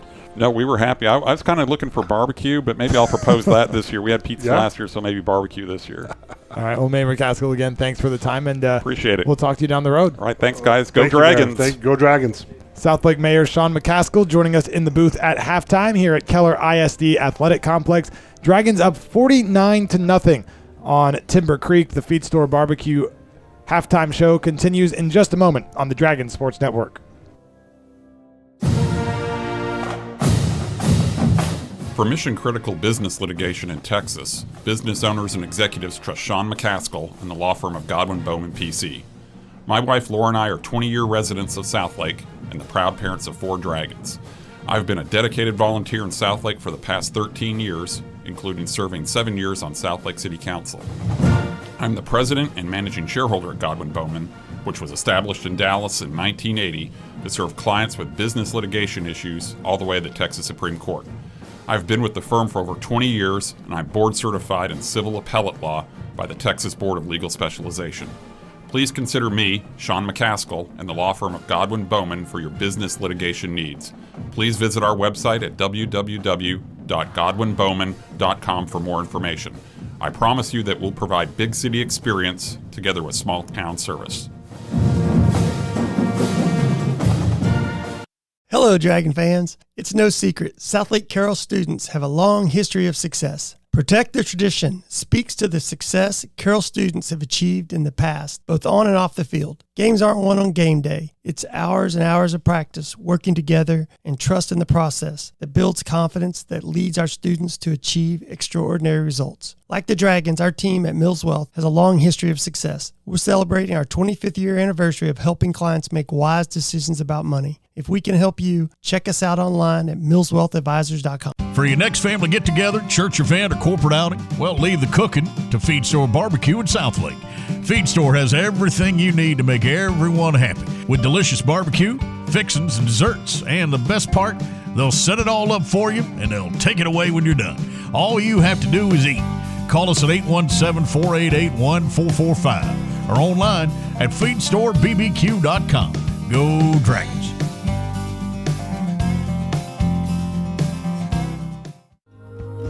This is John McKellar from White's Chapel in Southlake. This is one of my favorite times of the year because football is back.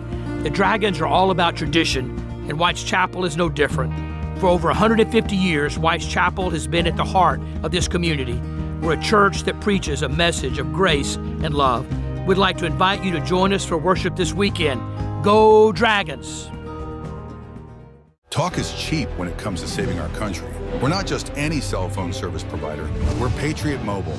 It's not enough to simply talk about values. We live them. Defending life, protecting our First and Second Amendments, and celebrating our military and first responder heroes. We're boots on the ground making a difference. We're America's only Christian conservative wireless provider with nationwide coverage on all 3 major networks and 100% U.S.-based customer service. Join Patriot Mobile today and make an impact every time you use your cell phone.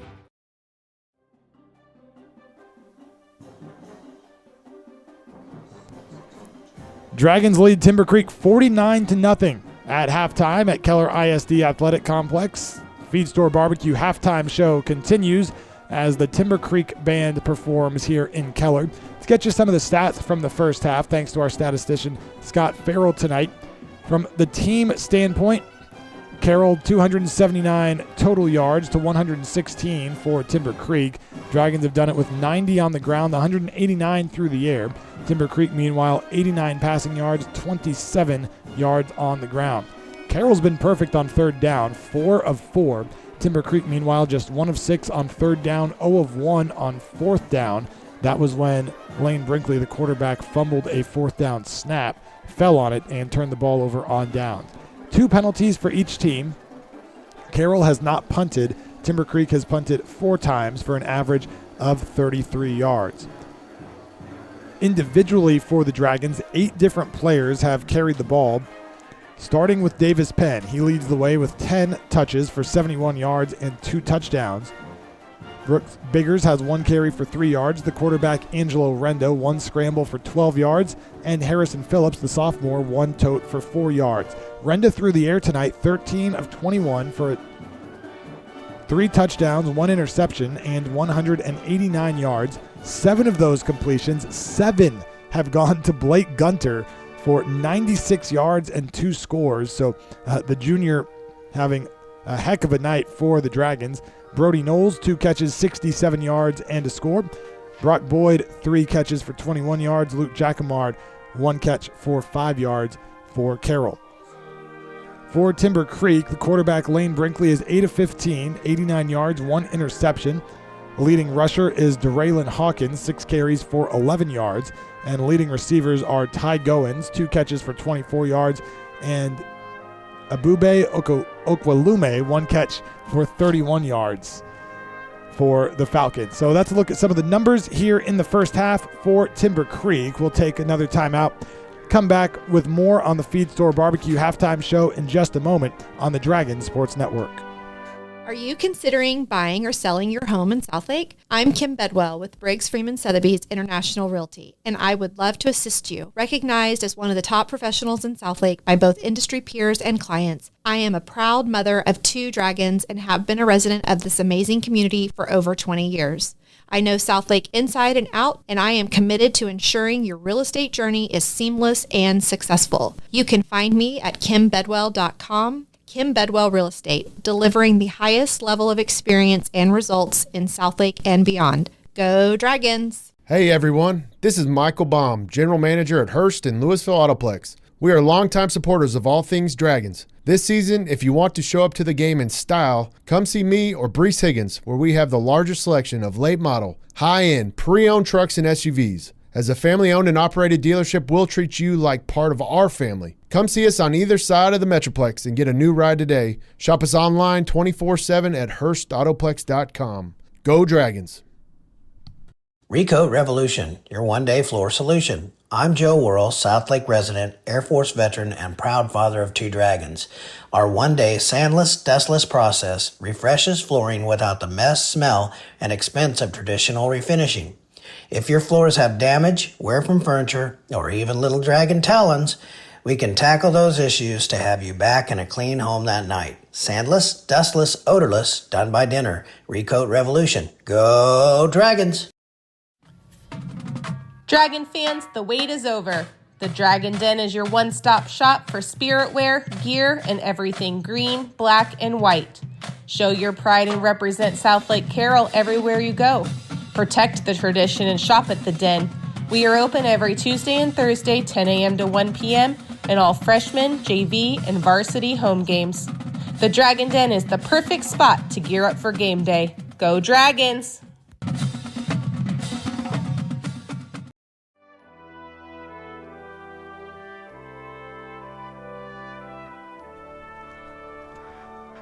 We continue on the Feed Store Barbecue halftime show from Keller ISD Athletic Complex. Score at the half, Carroll 49, Timber Creek nothing. Once again, want to remind you we are unable to show the Dragon Band on video at halftime, as well as the Emerald Bells.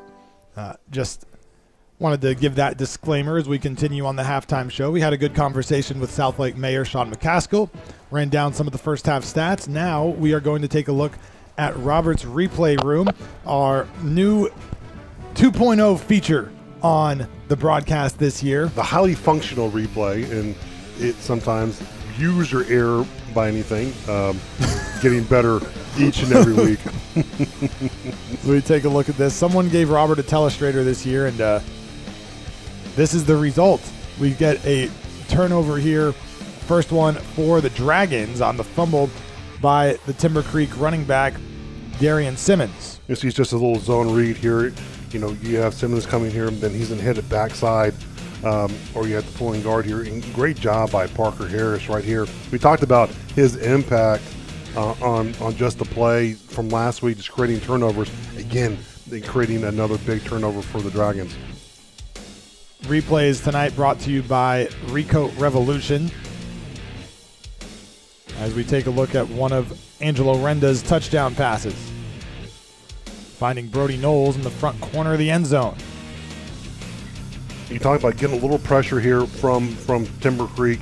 You know, the ability for Renda to here escape pressure, come out here throwing on the run. I can tell you that throwing opposite of your throwing hand, rolling to the left and making this throw and finding your receiver downfield is an incredible ability. And Brody Knowles coming up with a big catch.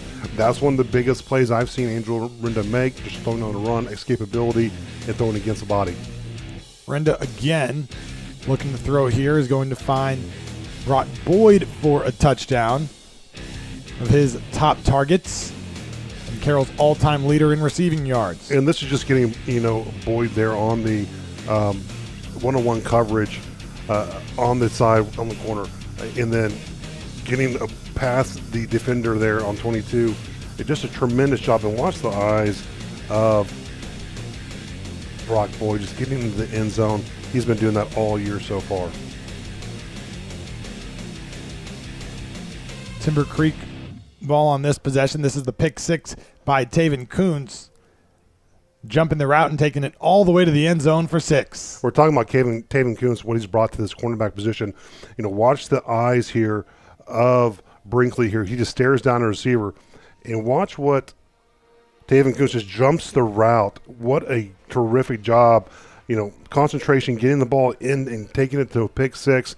That's every corner's dream, is just getting that pick six and taking it to the house. Tremendous job by the young man.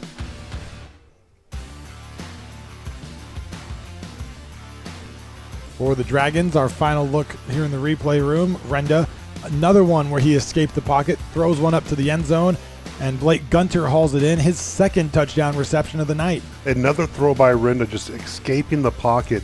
We don't see him do this a lot, but this time, instead of rolling left, he's rolling right. He keeps his eyes downfield here. And watch, he pinpoints Blake Gunter there, and it becomes his backyard football. He doesn't quit on the route. Comes here in the corner of the end zone. Huge catch. So that's some of the stories that helped make it a 49-0 Carroll lead at halftime. Angelo Renda just on the run a couple of times with some pinpoint throws to his receivers in Brody Knowles and Blake Gunter. Yeah, I think you look at the difficulty level. That one rolling to the left and throwing against your body in delivering a strike is so hard.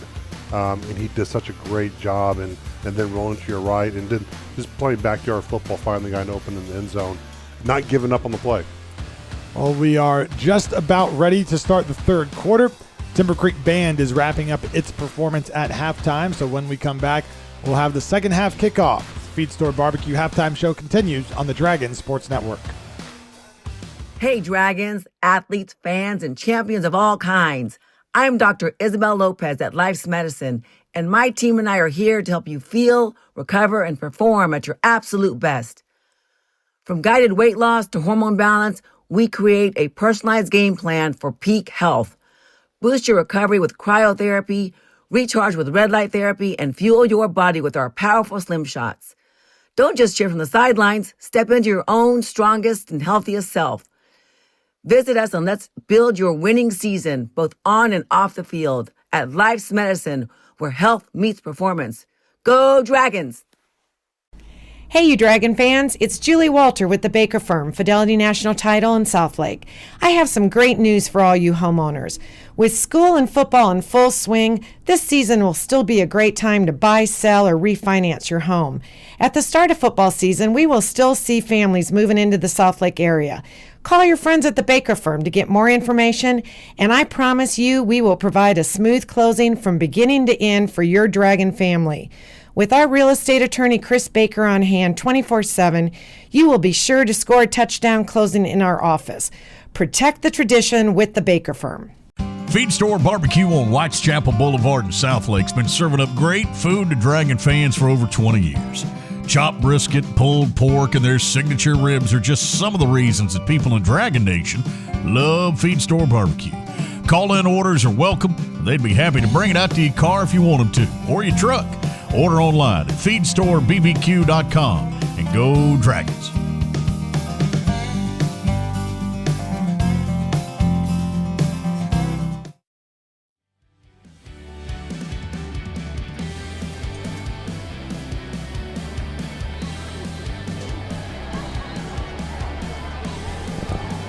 We are nearing the start of the third quarter here at Keller ISD Athletic Complex. Chris Blake alongside Robert Clayton, our statistician Scott Farrell, and director Tim Polster tonight as the Dragons take the field for the second half. running out of that south end zone here in Keller. Carroll in those white jersey tops, green pants tonight. A nice jersey combination for the Dragons today. And Robert, some jersey news for the Dragons this week, as it was announced that Carroll will be one of 3 high schools in Texas, one of just 15 in the country, to receive special uniforms from Patrick Mahomes' deal with Adidas. How cool is that? It's really cool. Really cool. The other 2 are, of course, his alma mater in White House, along with Longview out in East Texas, who Carroll met in the state semifinals last year. So something to look forward to for the Dragons as the season wears on. There possibly might be a surprise with something to do with Patrick Mahomes in the near future. So that's another thing for Dragon fans to look out for. So really a lot of positive things happening with the program right now. Great discussion with the mayor here at halftime. A lot of things down the pipeline, exciting news coming out next week. So stay tuned. Well, it will be Timber Creek ball to start the third quarter here. Gavin Strange to kick it away. Carroll up 49-0. The highest scoring half of the season for the Dragons. Gavin Strange to kick off for the Dragons.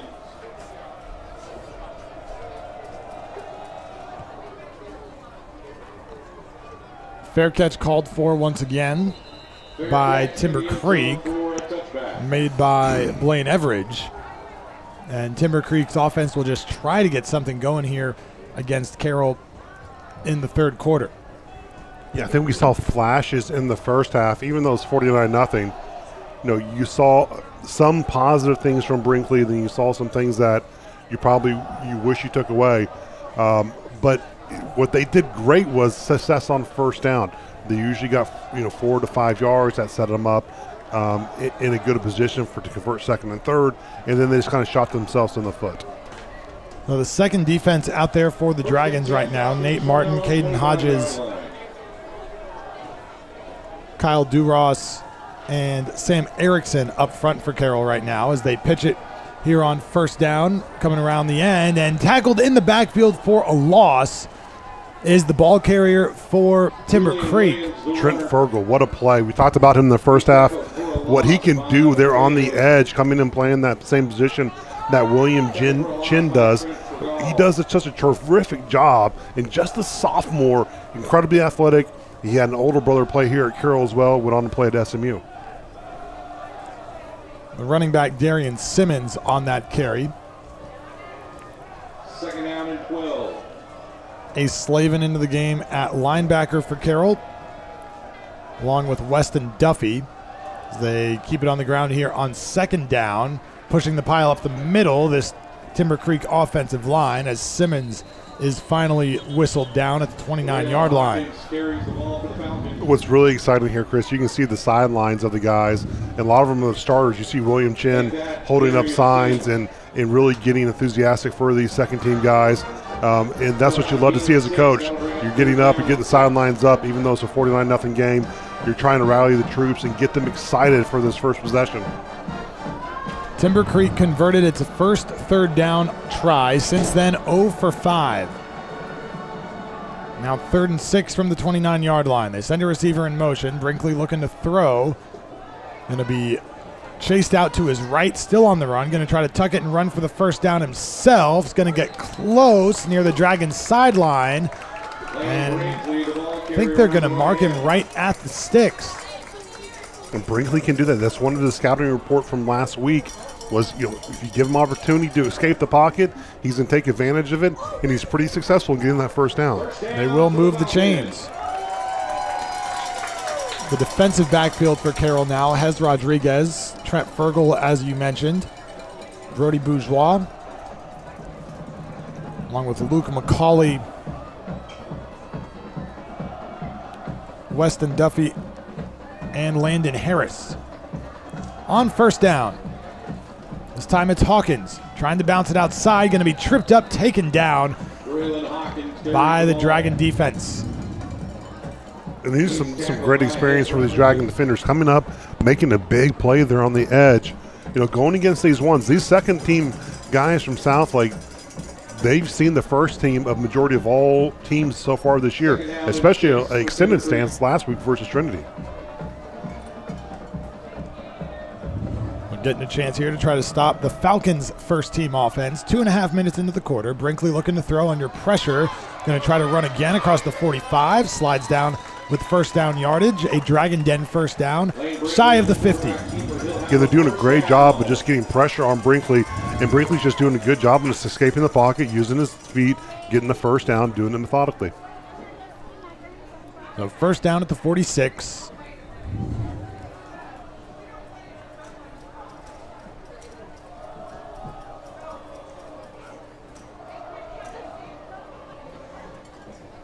Dragons with 4 down linemen here.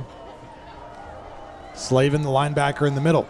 They keep it on the ground. Hawkins hit right at the line, maybe a yard, pushed back, but they'll give him forward progress to the 47.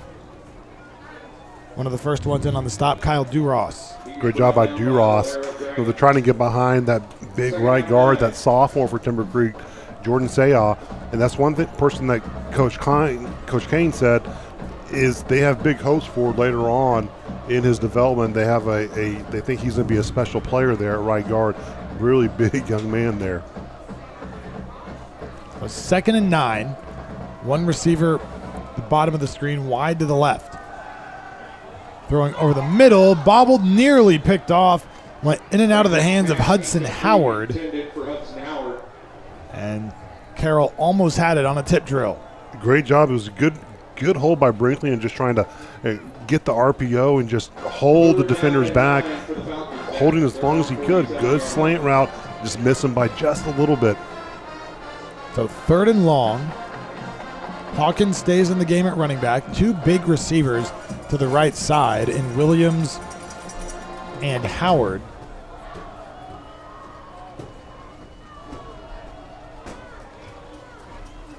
They'll run it on 3rd down. Hawkins trying to spin out of a tackle, slowed down enough for the cavalry to get there for Carroll.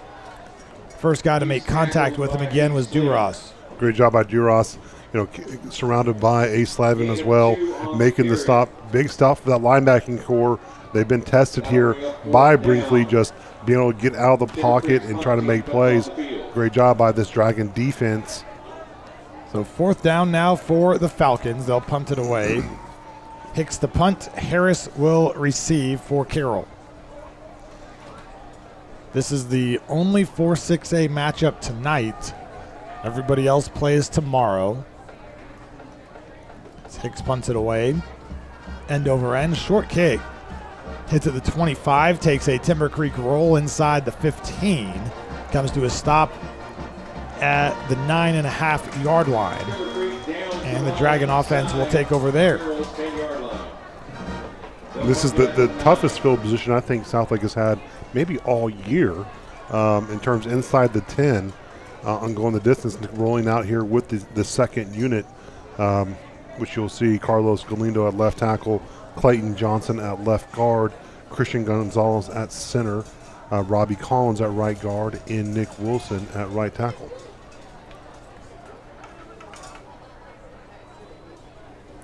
Second team offense comes out there. Preston Perazzo, the quarterback. Harrison Phillips at running back. On 1st down. Tight set for him here as they hand it on the end around to the receiver for Carroll, Caden Mackey. Maybe got back to the line of scrimmage. Mackey out there with Jackamard as well as Cade Holstrom at the receiver spots. John Mark Fraga also still in the game at tight end. Talk about rolling in with the twos when you have Caden Mackey and Luke Jackamard out there as well. You're in pretty good spot and pretty good safe standing with Perazzo at quarterback. Perazzo, the senior, 3 of 4 passing so far this year for 27 yards. We'll go to the air here, and it is A diving catch made by Cade Holdstrom. Nice job along the sideline by the senior. Great little comeback route and great poise by Perazo and getting the ball out there and delivering the strike. The corner was all over him. Great job by Holmstrom. Gain of 3 on the play, but it puts Carroll in a 3rd and 5 situation. From their own 14. Fraga goes in motion. Perazo gets it to Fraga, trying to outrun a couple of defenders to the edge. Can't do it. Going to be hit inbounds. And I think one of the defenders for Timber Creek may have taken the worst of that collision. You don't see a lot of throws out to the tight end, and John Mark Fraga, the student council body president, great all-around young man getting out there in the flats and making a reception. And I think that's something they want to try to get more incorporated in the offense, just getting the tight end down the field, getting something out there in the flats. So it's 4th down for the Dragons, and it looks like they're going to go for it deep in their own territory at their own 16-yard line. Carroll going for it on 4th down. Perazo, the hard count.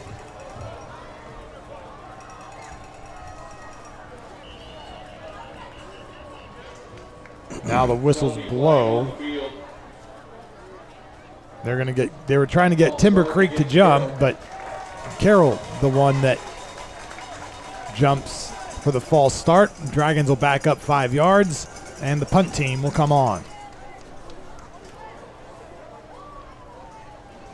Would have been quite the call to go for it from your own 16-yard line, but up 49, because you have that luxury. Well, it gives you opportunity to test the hard count, Chris. First punt of the year, or excuse me, of the night, I should say, for Zach Hayes. His 4th of the year. 2 returners back deep for Timber Creek. Big punt by Hayes. Fair catch called for by Goen, shy of the 50, and he makes the catch there. 37-yard punt by Zach Hayes, who's going to Louisiana Tech to handle those responsibilities. And Timber Creek will get the ball in Dragon territory with 5:04 to go in the 3rd quarter. Broadcast tonight, as always, brought to you by White's Chapel Methodist Church. Thank them for their support over our 3 years now doing this broadcast. So one of the all-time best interviews all year is getting those guys in the booth. I tell you what, it's something special. Knowing so much knowledge and history, they've been around forever in the Dragon community, and I tell you what, it is a riot getting them on the air. Brinkley rolling out to the right, escapes pressure and now slings it out of bounds along the Dragon sideline. It's the best starting field position by a mile for Timber Creek at the Carroll 48. Yeah, and I think you'd like to see Timber Creek just stay with what's got them there, is just get the ball on the ground, chew up some little bit of yardage, put yourself in more manageable situations. And again, I think part of that is the play calling, part of it is Brinkley as well.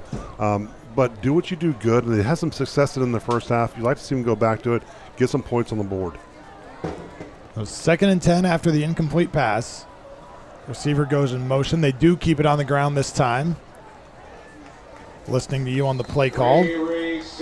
Up to the 42. I mean, they got a big unit. You know, they're able to move the ball, and they showed it, consistently in the first half. This is a team that Coach Kane said that, he's not ready to pull the plug on a lot of the guys. He wants to get more measurables, things that he can look at in terms of development. They start slow, and you've seen that tonight. It's a body of a young team. Falcons 2 of 8 on 3rd down. Brinkley has time. Trying to run again. He's going to be swarmed by Carroll defenders. Stopped right at the line of scrimmage. No gain on the play. It'll be 4th down. Great job by Caden Hodges on just making the play, filling back up Sam Erickson as well. Ace Slavin coming in and making the stop. they're allowing the pockets collapsing, and he's not having anywhere to go. And if he can't escape, that's where you look at the mentality. You just got to get rid of the ball, Chris. You got to get rid of the ball and not take the sack. They will go for it on 4th down and 5. From the Dragon 43. Brinkley looking to throw. Under pressure again. Tap dancing in the pocket and overthrows his intended target. That was Angelo Tucker. The second time we've seen Brinkley, roll right, then have to throw across his body, and that's not his strong suit. He's throwing across the field, and they've been aired throws. You got to get him comfortable making the consistent throws that he can make to have this offense be successful. The Dragons get it at their own 43. With 3.5 minutes to go in the third. Second group coming back onto the field for Carroll.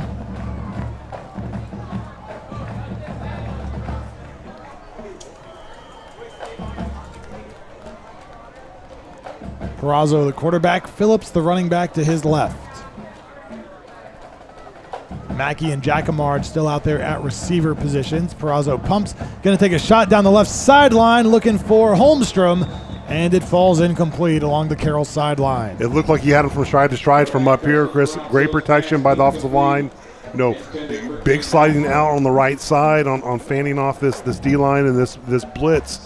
A great job in staying in the pocket by Perazo and dribbling a strike almost there on the near completion. So 2nd and 10. Perazo goes to the air again. This time completes it to Jacquemart at midfield. He rolls over the defender Loomis into Timber Creek territory. We talked about Perazo before on what Coach Dodge loves about him is just being a senior, being a game manager. He knows offense so well. He can do all the throws, and he's a guy who would be a starter in a lot of places. If it wasn't for Angelo Renda being here. But I tell you what, he is a terrific ball player, and Coach Dodge someone he has a lot of trust in. 8 yards for Jacquemart on 2nd down. They keep it on the ground this time and still pushing the pile forward for the Dragons is Phillips. He has the Dragon Den 1st down and then some. Check that. That is the 4th running back, Emerson Zadie, number 29 on the field for the Dragons. I love when Zadie gets the ball. He has such a burst. He's moving that Timber Creek defense along with him. Fake it to Zadie this time. Get it into the flat. Bobbled and picked off. Intercepted by Timber Creek. That's Goins, who is brought down by the Dragons offense along the Carroll sideline. So Goins comes up with a pick after the ball pops out of the hands of the receiver. Goins is such a leader there at the cornerback position and such an athlete. What a heads-up play. It's a quick bobble off of Caden Mackey. He doesn't know where the ball is at. And Goins just makes a football play. Great job by the young man on making the interception. Well, Timber Creek will take over at the 25-yard line. Something to watch here. The Dragons have not allowed a point in the second half yet this year. And that's something this defense is very prideful of. You see that with the first team there on the sidelines trying to get them up. And Carroll's actually only allowed 16 points, period, all season. Brinkley looking to throw. Has time, goes end zone. It is bobbled and hauled in. Touchdown, Timber Creek. Blaine Everidge, the senior receiver, hauls it in from the junior quarterback, and the Falcons are on the board. This is where you see the flashes of Brinkley of what he can do. This is just a little corner route there by Everidge, and great job on throwing it where only Everidge can get it. The corner of the end zone, great timing play, and throwing it right over the shoulder of Everidge. Tremendous job by Brinkley. His best play yet of today. Touchdowns tonight brought to you by Kim Bedwell Luxury Real Estate. On for the extra point, Landon Hicks. And it is good. Point after tries presented by CLC Roofing. So Timber Creek on the board with 2:14 to go in the third quarter. The score is Carroll 49, Timber Creek 7 on the Dragon Sports Network. You can trust your medical care at Southlake Dermatology. We have over 65 years of experience between Dr. Bowers, Dr. Tynard, and our 4 physician assistants. We treat a wide range of medical, surgical, and cosmetic concerns ranging from skin cancer, hair loss, rashes, increased sweating, and anti-aging. There are multiple new options for hair loss, such as Nutrafol supplements and PRP injections. View our services online at southlakedermatology.com. This is Pastors John and Todd from White's Chapel in Southlake. White's Chapel is a church where it's all about Jesus. We're a place where real people make genuine connections, where it's okay not to be okay. We're a church where grace is a lifestyle and where everyone has a place. From the lifelong believer to the unchurched or de-churched, we're here for you, and we'd like to invite you to join us for worship this weekend. Go Dragons!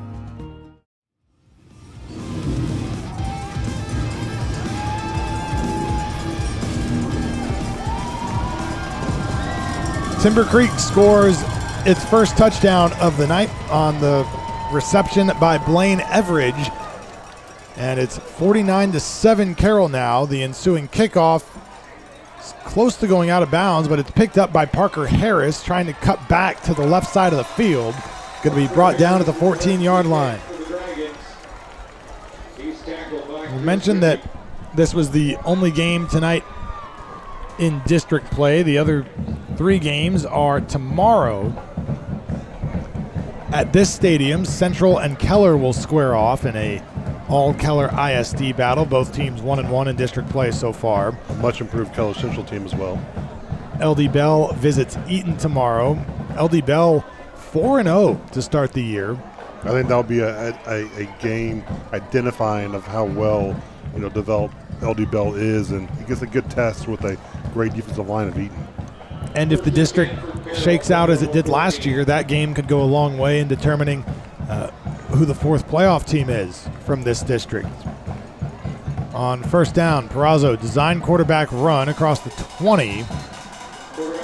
Falls forward to the 26. Another big game is Byron Nelson and That's Trinity. That's the last one, yep. Huge implications. And really it's going to be that beyond Trinity and Southlake, it's that 3rd and 4th spot where it's kind of up for grabs. Yeah, one of those teams after tomorrow will have 2 losses, so the standings might look skewed for a couple of weeks, but you would expect both of those teams to ultimately finish towards the top half of the district. Mm-hmm. Second down. They keep it on the ground again. This is Zadie on the carry, has the Dragon Den first down. So a 9-team district, one team is always going to have a bye. That is Northwest this week. Northwest has yet to win a district game, 0-2 in district play.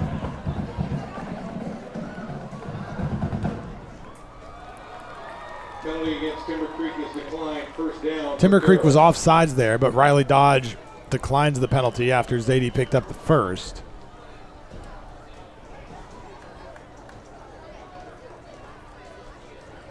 New set of downs for the Dragons.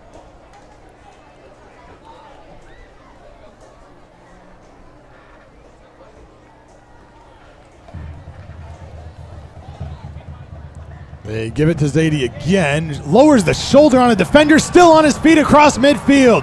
Zadie's got a chance to go, has one defender in front of him, and finally tripped up from behind by the Falcons.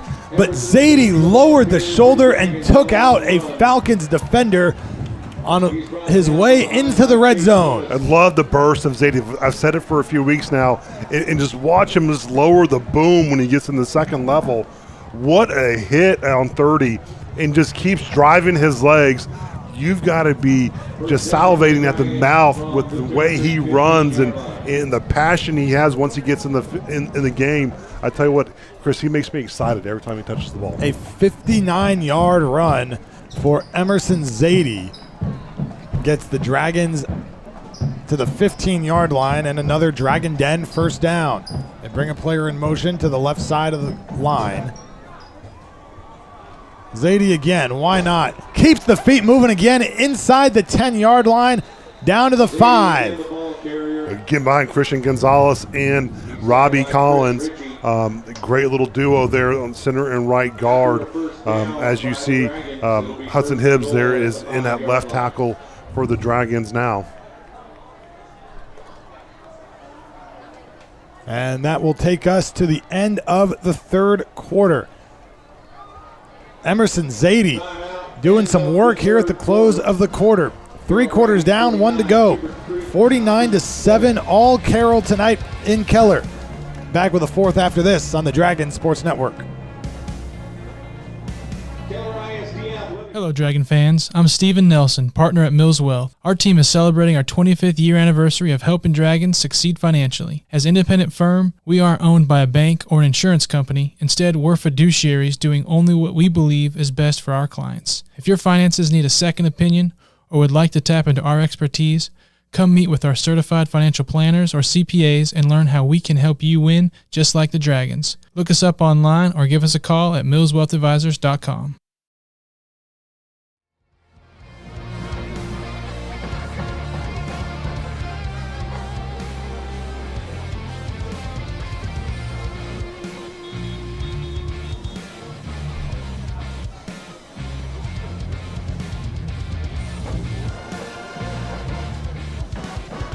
Emerald Bells Dragon Band here at Keller ISD Athletic Complex as we get ready for the start of the fourth quarter. Carroll up 49-7 on Timber Creek through 3.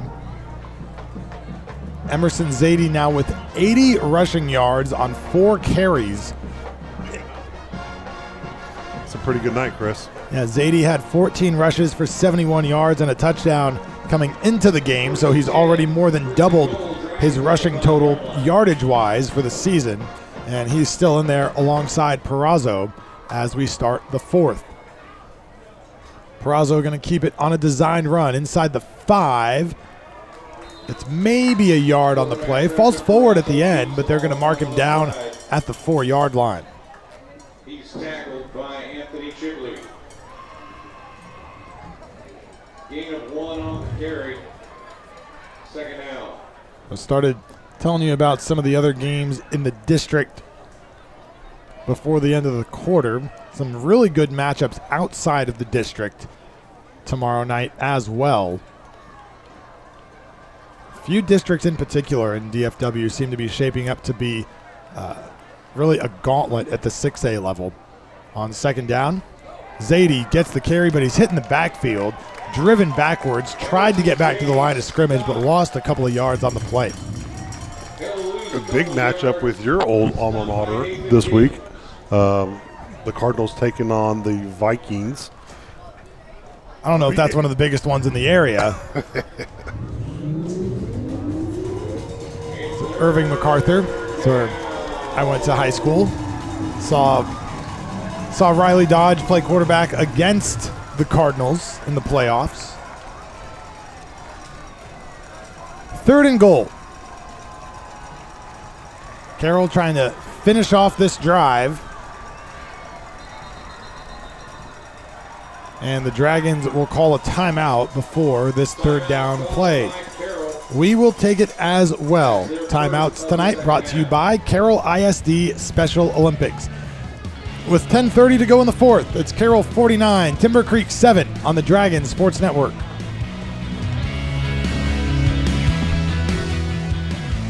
Hey, Dragon fans, this is Robert Clayton with the Clayton team at Clayton Real Estate. Karen Young and I have been proudly serving Southlake for over 30 years in residential resale, family owned and operated, and former Dragons. Being a Dragon graduate, you truly understand what it means to be a Dragon. Tradition, excellence, and a winning team. That's what we provide our clients, the best service and experience in the industry with a winning tradition. Dragons representing Dragons. Call us today at 817-894-4152 or visit us on the web at www.dragonrealtors.com. Go Dragons.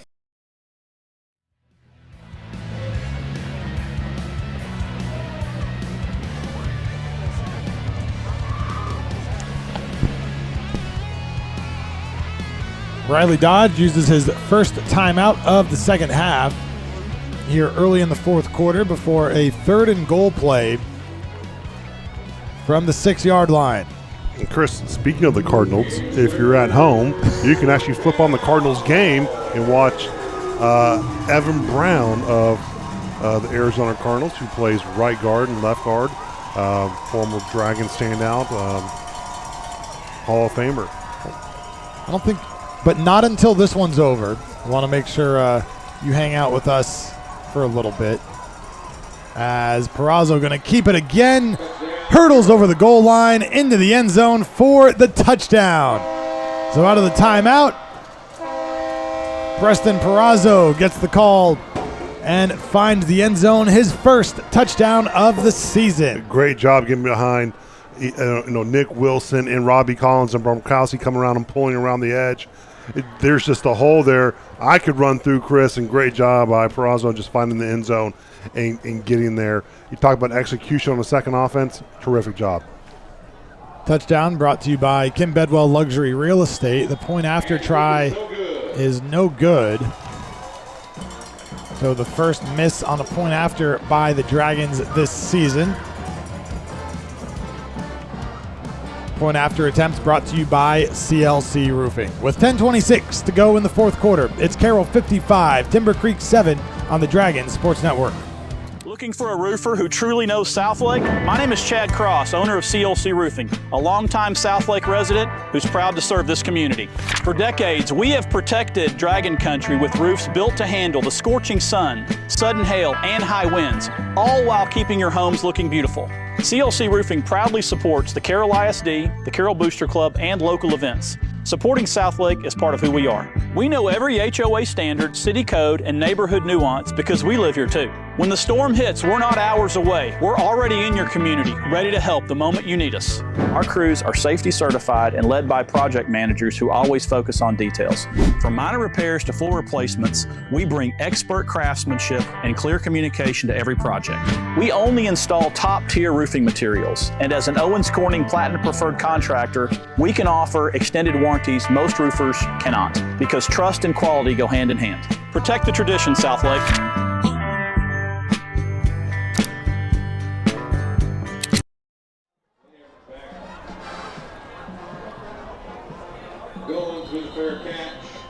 Ty Goins makes a fair catch on the kickoff from Gavin Strange.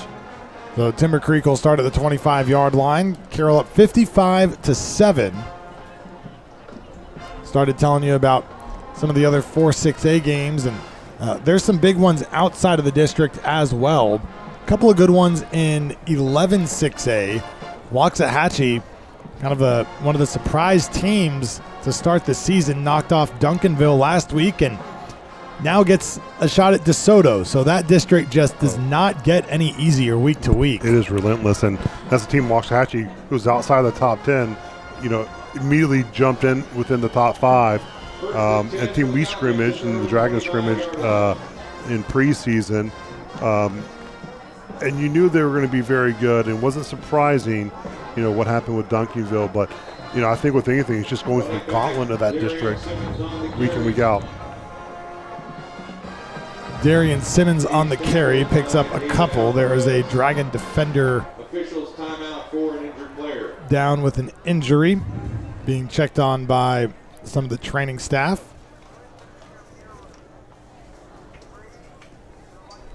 DeSoto started the year 0-2, but has since won its last 2 games by a combined score of 144-7.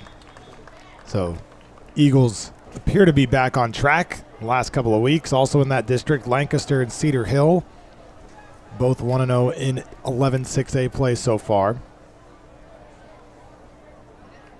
Will be 2nd and 7 coming up here for Timber Creek. For the Falcons at their own 27-yard line.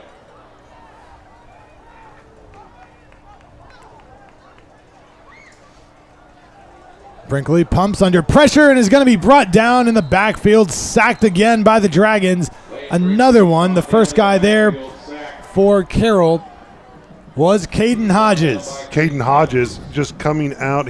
We talked a little bit about him on the last series, and what a great job just applying the pressure. And again, we're not talking massive blitzes here by the defense. Getting it done with the front four. Terrific job by Caden Hodges in getting Brinkley down, because he can get out and he's got some escapability. Loss of 5 on the play. Sack brought to you by Life's Medicine. Start your ultimate recovery with Life's Medicine, located on Southlake Boulevard. On 3rd and long, Brinkley chased again out of the pocket across the 20, pumps across the 25, and steps out of bounds at the 28-yard line. It'll be 4th down, and Timber Creek looks like it will send the punt unit on. Elsewhere, 10-6A also shaping up to be a tough district. Forney and North Forney tomorrow night. North Forney ranked 15th in the state. That district also includes Rockwall, Heath, and Longview. So 5 teams in that district that all really you would expect to be pretty good for 4 playoff spots. Punt is away. Short one. It may have hit a Dragons player first. Timber Creek diving after the ball, but looks like Carroll got on it. Good heads up by the Carroll. Carroll has possession of the ball. 1st down and 10 from their Was Aiden Cavrich getting on it, I believe. And these are always tough. You got to be out there running or saying, Peter, get away from the ball. That's a tough one as you're in the middle of blocking. You don't know where the ball is at. Then in 5-6A, that's always that district the last couple of years we've talked about where Hebron has played. Top 4 teams there, Coppell, Hebron, Louisville, Marcus. The playoff teams out of that district last year have all been really good the last couple of years. Coppell has won the last 2 district titles, hasn't lost a district game in more than 2 seasons. Snap loose on the ground in the backfield. Perazzo picks it up and is just going to have to take the loss inside the 40-yard line. Loss of 10 on the plate. That's tough with the snap. And Perazzo, you pick it up and you have nowhere to go. All you see is purple jerseys in front of you. Just go to the ground. So tomorrow night it'll be Louisville, which is ranked 14th in the state, taking on Marcus, and Hebron hosting Coppell. Very interesting, that Hebron-Coppell game. You know what type of team Hebron is, and is going to be a slow development of the team this year. But it's also going to see a little bit where Coppell stands. So a lot of good matchups tomorrow night, Chris, as you mentioned. Just kind of keep your eye on. Perazzo on the run, going to be brought down. No gain on the play. Saw a story in the Dallas Morning News this week that talked about the parity in high school football in the state this year. Of the 10 teams that won state championships last year, because 2 at each classification, only 3 are still undefeated. That is Richmond, Randall, Carthage, and Salina. Yeah. So a lot of the top teams in the state from a year ago have already taken a loss, and Salina's got a big one tomorrow night at home against Frisco Panther Creek, 2 of the top 10 teams in the state at 4A Division I. Perazzo on the run again. Gets back to the line of scrimmage. Nothing more. It'll be 4th and long.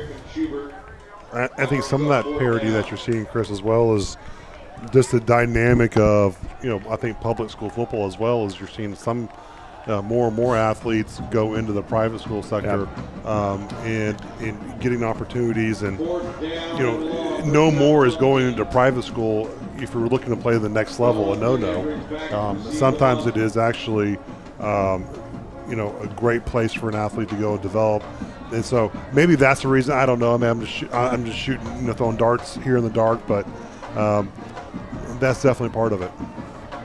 Punt from Hayes going to be fair caught inside the 25-yard line, and Timber Creek will take over there. I also think after a 37-yard punt, I also think you're seeing the development of some of these outer suburbs so quickly that these teams are starting to get better in a hurry. Talk about like a North Forney or a Salina moving up in classification quickly, and when a school moved up in classification in years past, sometimes there would be a year or two adjustment period. Sure. But now they move up a classification, and you're competing at the top level right away. Well, as you're expanding it, you get the arms race of some of these programs that have brand new facilities. People want to be there, right? Yeah. And so as the Metroplex, and you can see it over the years, Chris, the high concentration in the center of the Metroplex is where football is really good for a very long time, 60s, 70s, 80s, and then you've seen it as the development of suburbs, these master plan communities develop sort of these programs, and a lot of people want the newest and the best, right? So they're going to move there. Part of, when I moved out to Southlake back in the 90s, we were living in Irving, and we were primed to go to Irving MacArthur, and that's a different situation in terms of facilities. Everything had just been built at Southlake. It was beautiful. It was state of the art, and it was hard to say no. Gang tackle here for the Dragons on second down. I think a great example of that is how quickly the Prosper schools have been able to be built and compete almost immediately.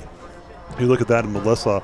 I mean, if you've ever been up to Melissa and seen their facilities, it's pretty incredible. It's a college level, the stadium, the indoor facility, all that. And that's something that Southlake's done a great job of just over the past year with help with the Touchdown Club and the partnership with the ISD is to get the weight room facelifted, worked on new turfs, the new facility, all those things that make you into a great program.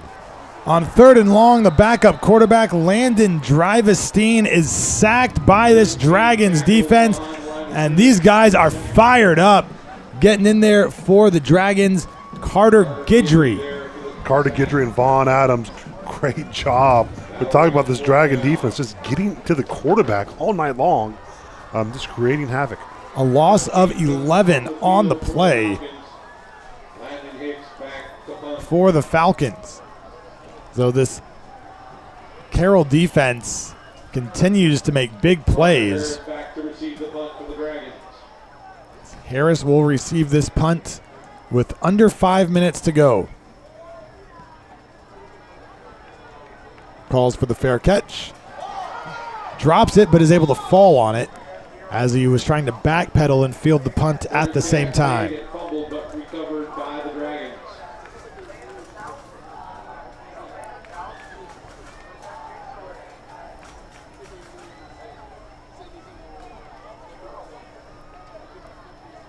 You take a look at Riley Dodge talking to his offense before it takes the field. You'd imagine Carroll will continue to keep the ball on the ground here. And Robert, as we talk about the Arizona Cardinals, the MacArthur Cardinals, and how does the MacArthur Cardinals get into the broadcast? You brought it up. You brought it up first. High school games around the area. There's also a lot of Dragons playing at the level in between those two at the college level on Saturday. You do. You have actually a game right now, Army in East Carolina. Jay Davis Sparks, former cornerback here, who plays for the Black Knights as well. Ball's loose on the turf. They're going to say it was never actually possessed by the Dragon receiver. Intended target there was Tyler Sanchez. We've got to look at the Recoat Revolution replay. Great throw by Peraza, just a little bobble there, and you want it back. Got to catch before you start running, but great heads-up job on getting on the ball.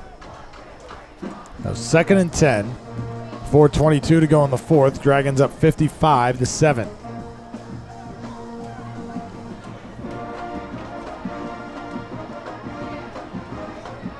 High snap over the head of the quarterback, and the running back Zadie able to be the first one there, but a big loss on the play for Carroll. And I know Carroll is up 55-7, but these are still things that the coaching staff is not going to be pleased to see when they go back and review the game. No one's happy to see that, or bad snaps. It's not what you want to do, and you always want to have a level of execution. So the guys out there, you forget it's just not about the coaches. It's about these guys. They want the execution. They want the ball. and they want to do those things. But again, this is where you see like reps matter, and so and part of it is that Barbara's just excited being out there as well.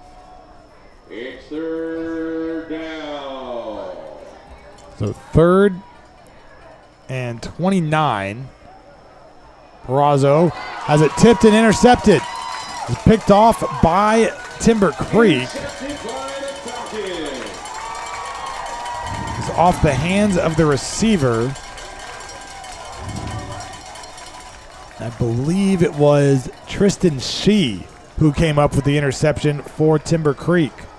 Perazo delivers a strike. Tough catch. Again, slips to the hands right into the Timber Creek defender's arms. The second time we've seen that tonight. Rico Revolution, our sponsor on replays tonight and all season long here on the Dragon Sports Network. So it'll once again be the backup quarterback, Landon Driverstein, taking this offense back onto the field. Driverstein will look to throw, takes a shot at the end zone, and it is caught inside the 5-yard line, out of bounds inside the 1 for Timber Creek. What a terrific grab by Hudson Howard. A great job just coming around on a crossing route across the field, and great job just standing in the pocket and delivering where the receiver is going to be. Great job on getting the ball. Well, now inside the 1-yard line, Timber Creek will try to punch this one in with about 3 minutes to go in the 4th. Driverstein into the game at quarterback, Hawkins at running back.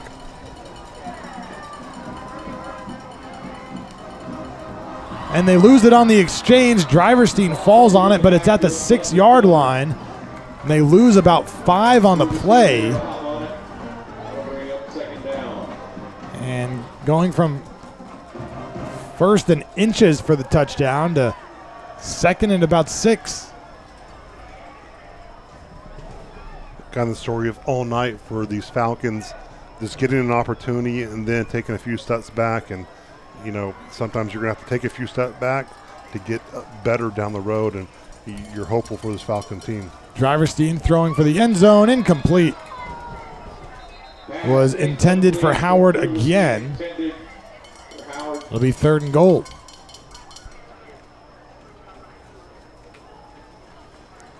Some other Dragons playing this week in TCU, Arizona State. Kyle Lumberman is back for TCU. He's going to be playing. Georgia Tech, Wake Forest. Be a huge matchup.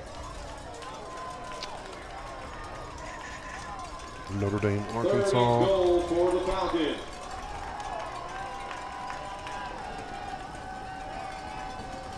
Receiver goes in motion for Timber Creek to the end zone again. This one is going to be hauled in for the touchdown. Falcons touchdown by quarterback Landon Driverstein, finding Tyshawn Ellerby.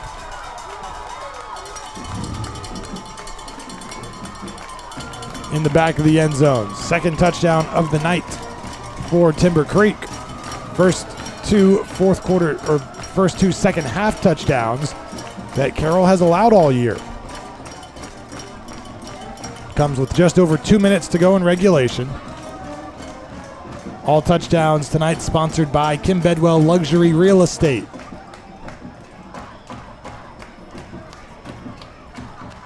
On for the CLC Roofing point after try. And it is no good. So with 2:06 to go in the 4th quarter, it's Carroll 55, Timber Creek 13 on the Dragon Sports Network. Looking for a place the whole family will love? Come check out Champions Club at the Mark Southlake. Conveniently located off Southlake Boulevard in Bicentennial Park, Champions Club is your local, safe, and fun destination for fitness, play, and connection. From state-of-the-art workout spaces and exciting group fitness classes to our aquatic center, indoor courts, and party rentals, there's something for everyone. Make Champions Club your home for health, recreation, and family fun. Join today and discover what it means to live like a champion. Go Dragons!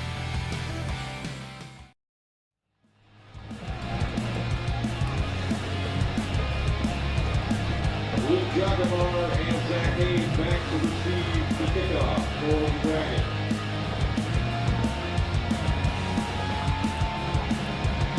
"55-13 Carroll after a Tyshawn Ellerby touchdown reception for Timber Creek with 2:07 to go in the fourth quarter. Chris Blake and Robert Clayton with you from Keller ISD Athletic Complex on a Thursday night in District 4-6A. This stadium in use just about every Thursday and Friday in the fall. Shared stadium with 4 schools in the district. So a lot of home games to fit in over the course of the football season. Hicks to kick it away for Timber Creek. Fair caught by the Dragons. They tried to pick it up and run, but the officials said they did wait for that fair catch. Of course, Central, Keller, and Timber Creek in District 4-6A.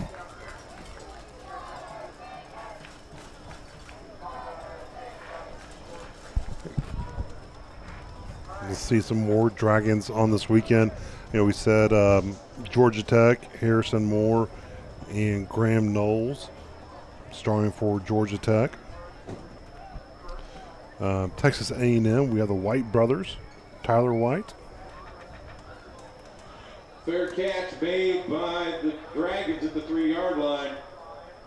Big news out of Oklahoma State. 1st and 10. This week. Big news out of Oklahoma State this week. I was a little surprised when I got that alert on my phone. Maybe not that it happened, but the way that it happened. Yep.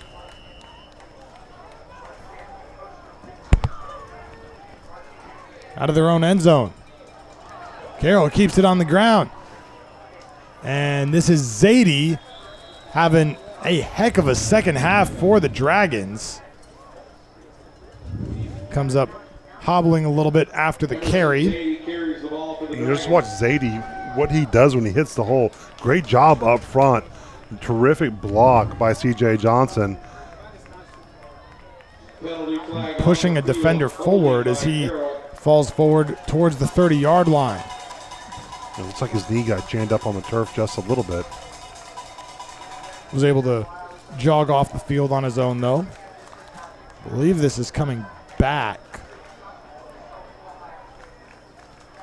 So the run for Zadie going to be negated by a penalty, it would appear. And it brings us to the 2-minute timeout in the second half. So let's take that timeout as well with 1:53 to go in the second half. It's Carroll 55, Timber Creek 13 on the Dragon Sports Network. For mission-critical business litigation in Texas, business owners and executives trust Sean McCaskill and the law firm of Godwin Bowman PC. My wife Laura and I are 20-year residents of Southlake and the proud parents of 4 Dragons. I've been a dedicated volunteer in Southlake for the past 13 years, including serving 7 years on Southlake City Council. I'm the president and managing shareholder. 1st and 10 for the Dragons at their 3-yard line.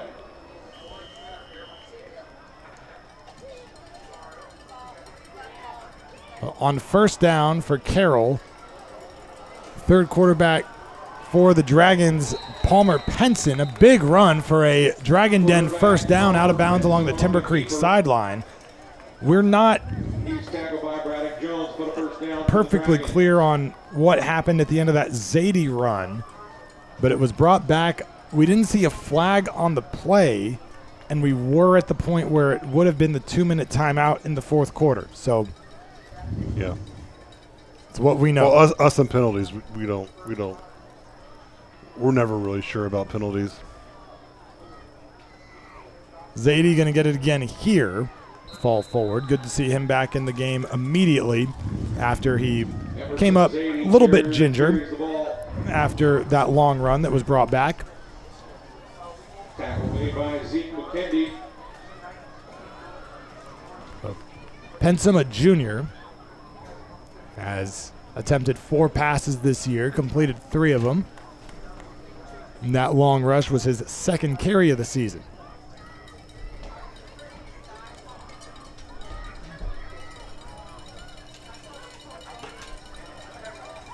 Second down for the Dragons, just over a minute to go in the fourth. Penson going to keep it. Brought down to 30, a gain of about a yard, maybe 2. Carroll should only have to snap the ball one more time and can put this one on ice. It's been a good night for the Dragons. Great execution, especially in the first half. Second half, virtually irrelevant. In terms of, the first team offense and defense did not see the field start in the first half, which is a change. Sometimes you typically see them in there for at least 1 or 2 series, and tonight they got the night off. This should be the final offensive snap of the game for Carroll. They give it to Zadie again. Picks up a Dragon Den first down for good measure. And with 15 seconds left, Dragons should not have to snap the ball again tonight. Well, Carroll going to go to 5-0 on the year, 3-0 in District 4-6A, ahead of a homecoming matchup next week against rival Keller back at Dragon Stadium. But Carroll comes out a dominant first half for the Dragons, in which they led 49-0 at halftime before giving up their first second half points of the year. Final tonight, Carroll 55, Timber Creek 13. We'll take a timeout, come back, wrap it up from Keller in just a moment. Dragons go to 5-0 on the season on the Dragon Sports Network.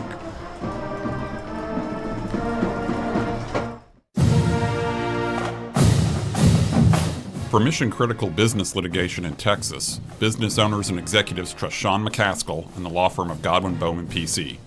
My wife Laura and I are 20-year residents of Southlake and the proud parents of 4 dragons.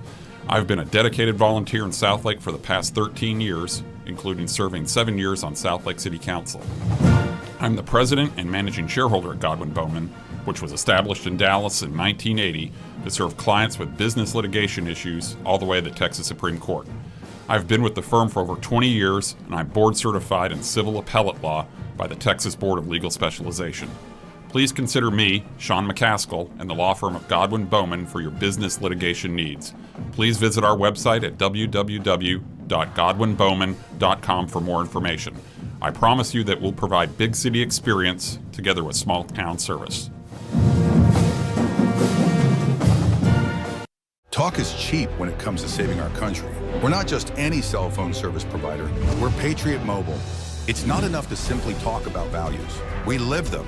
Defending life, protecting our First and Second Amendments, and celebrating our military and first responder heroes. We're boots on the ground making a difference. We're America's only Christian conservative wireless provider with nationwide coverage on all 3 major networks and 100% U.S.-based customer service. Join Patriot Mobile today and make an impact every time you use your cell phone.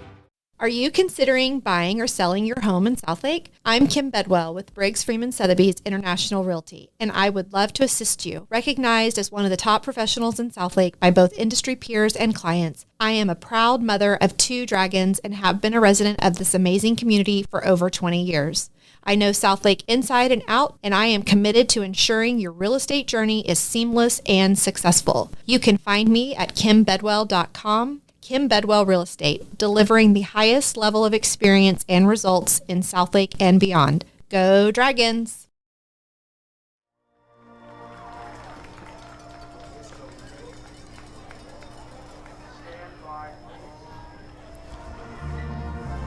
Dragons a dominating 55-13 win over Keller Timber Creek tonight to go to 5-0 on the year. Timber Creek falls to 0-4. And 0-3 in District 4-6A. So we start to wrap this one up from Keller ISD Athletic Complex.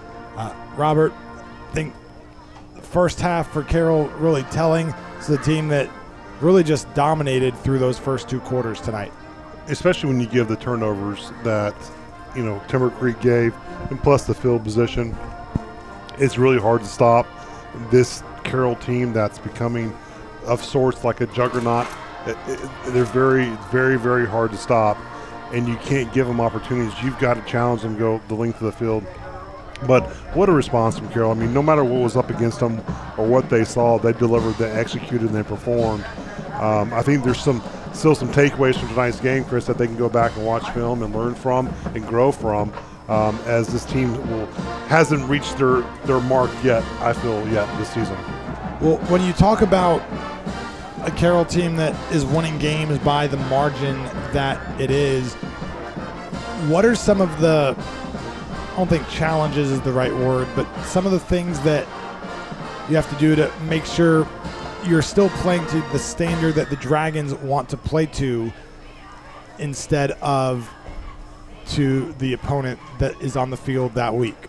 Well, I think that obviously helps with the coaches. The coaches have got to preach that message about it, but also your leadership on that team, from the captains to the leadership council, those guys that understand, have played a lot of football in this Dragon uniform, and really, guys that understand that when they left that game in AT&T Stadium, what it felt like on the field and to get a second place medal.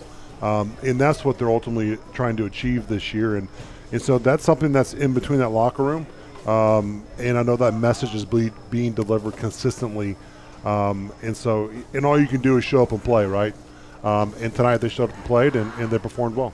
Got to look at Riley Dodge addressing his team there as they break it out here in Keller and get ready to head back to Carroll Senior High tonight.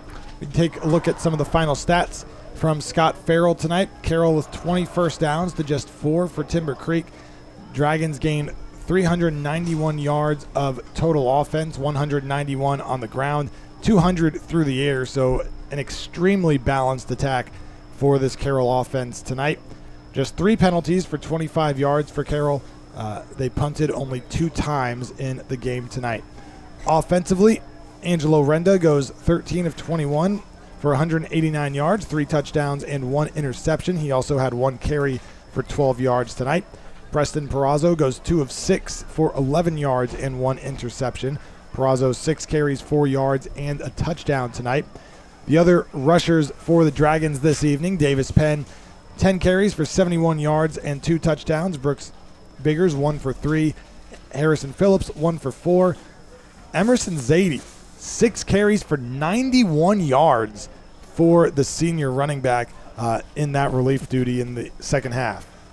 He's since that Midland game the first week, he caught my eye, Chris, and Zadie, he can run hard. I was actually speaking with his father a few weeks ago, and the first thing I mentioned was, man, your son runs hard, and we got to talk about it a little bit, and you just love seeing that effort, especially on those guys who aren't necessarily in the mix right up front, but a tremendous job and great burst speed. And then Parker Penson, the third quarterback, with 2 carries for 24 yards. Through the air tonight, Blake Gunter, 7 catches, 96 yards, 2 touchdowns. Brody Knowles, 2 for 67 and a score. Brock Boyd, 3 catches for 21 yards and a touchdown. Luke Jacquemard, 2 for 13. John Mark Fraga, 2 for 4. Cade Holstrom, 1 for 3 for the Dragons. Defensively, Carroll had an interception returned for a touchdown by Taven Coons. They had 5 sacks on the night. Surrendered, how about this, only 31 rushing yards in tonight's game. Wow. So Dragons defense continuing to hold up with the final score tonight of 55-7. This is going to be a quick test. Carroll has now outscored its opponents 235-29 on the year. Wow. So quite the point differential for the Dragons, and that's with surrendering the most points they've given up so far this season. So that'll do it for us here from Keller tonight. Invite you to join us again next week when we will be back home at Dragon Stadium for homecoming against the Keller Indians. So homecoming and a rivalry game, a lot to look forward to. Dragons get an extra night off this week with playing on a Thursday today. So for our director, Tim Polster, statistician Scott Farrell, and for Robert Clayton, Chris Blake saying goodnight from Keller ISD Athletic Complex, where the Dragons go to 5-0 on the year, 55-13 over the Timber Creek Falcons. We'll talk to you next week on the Dragons Sports Network.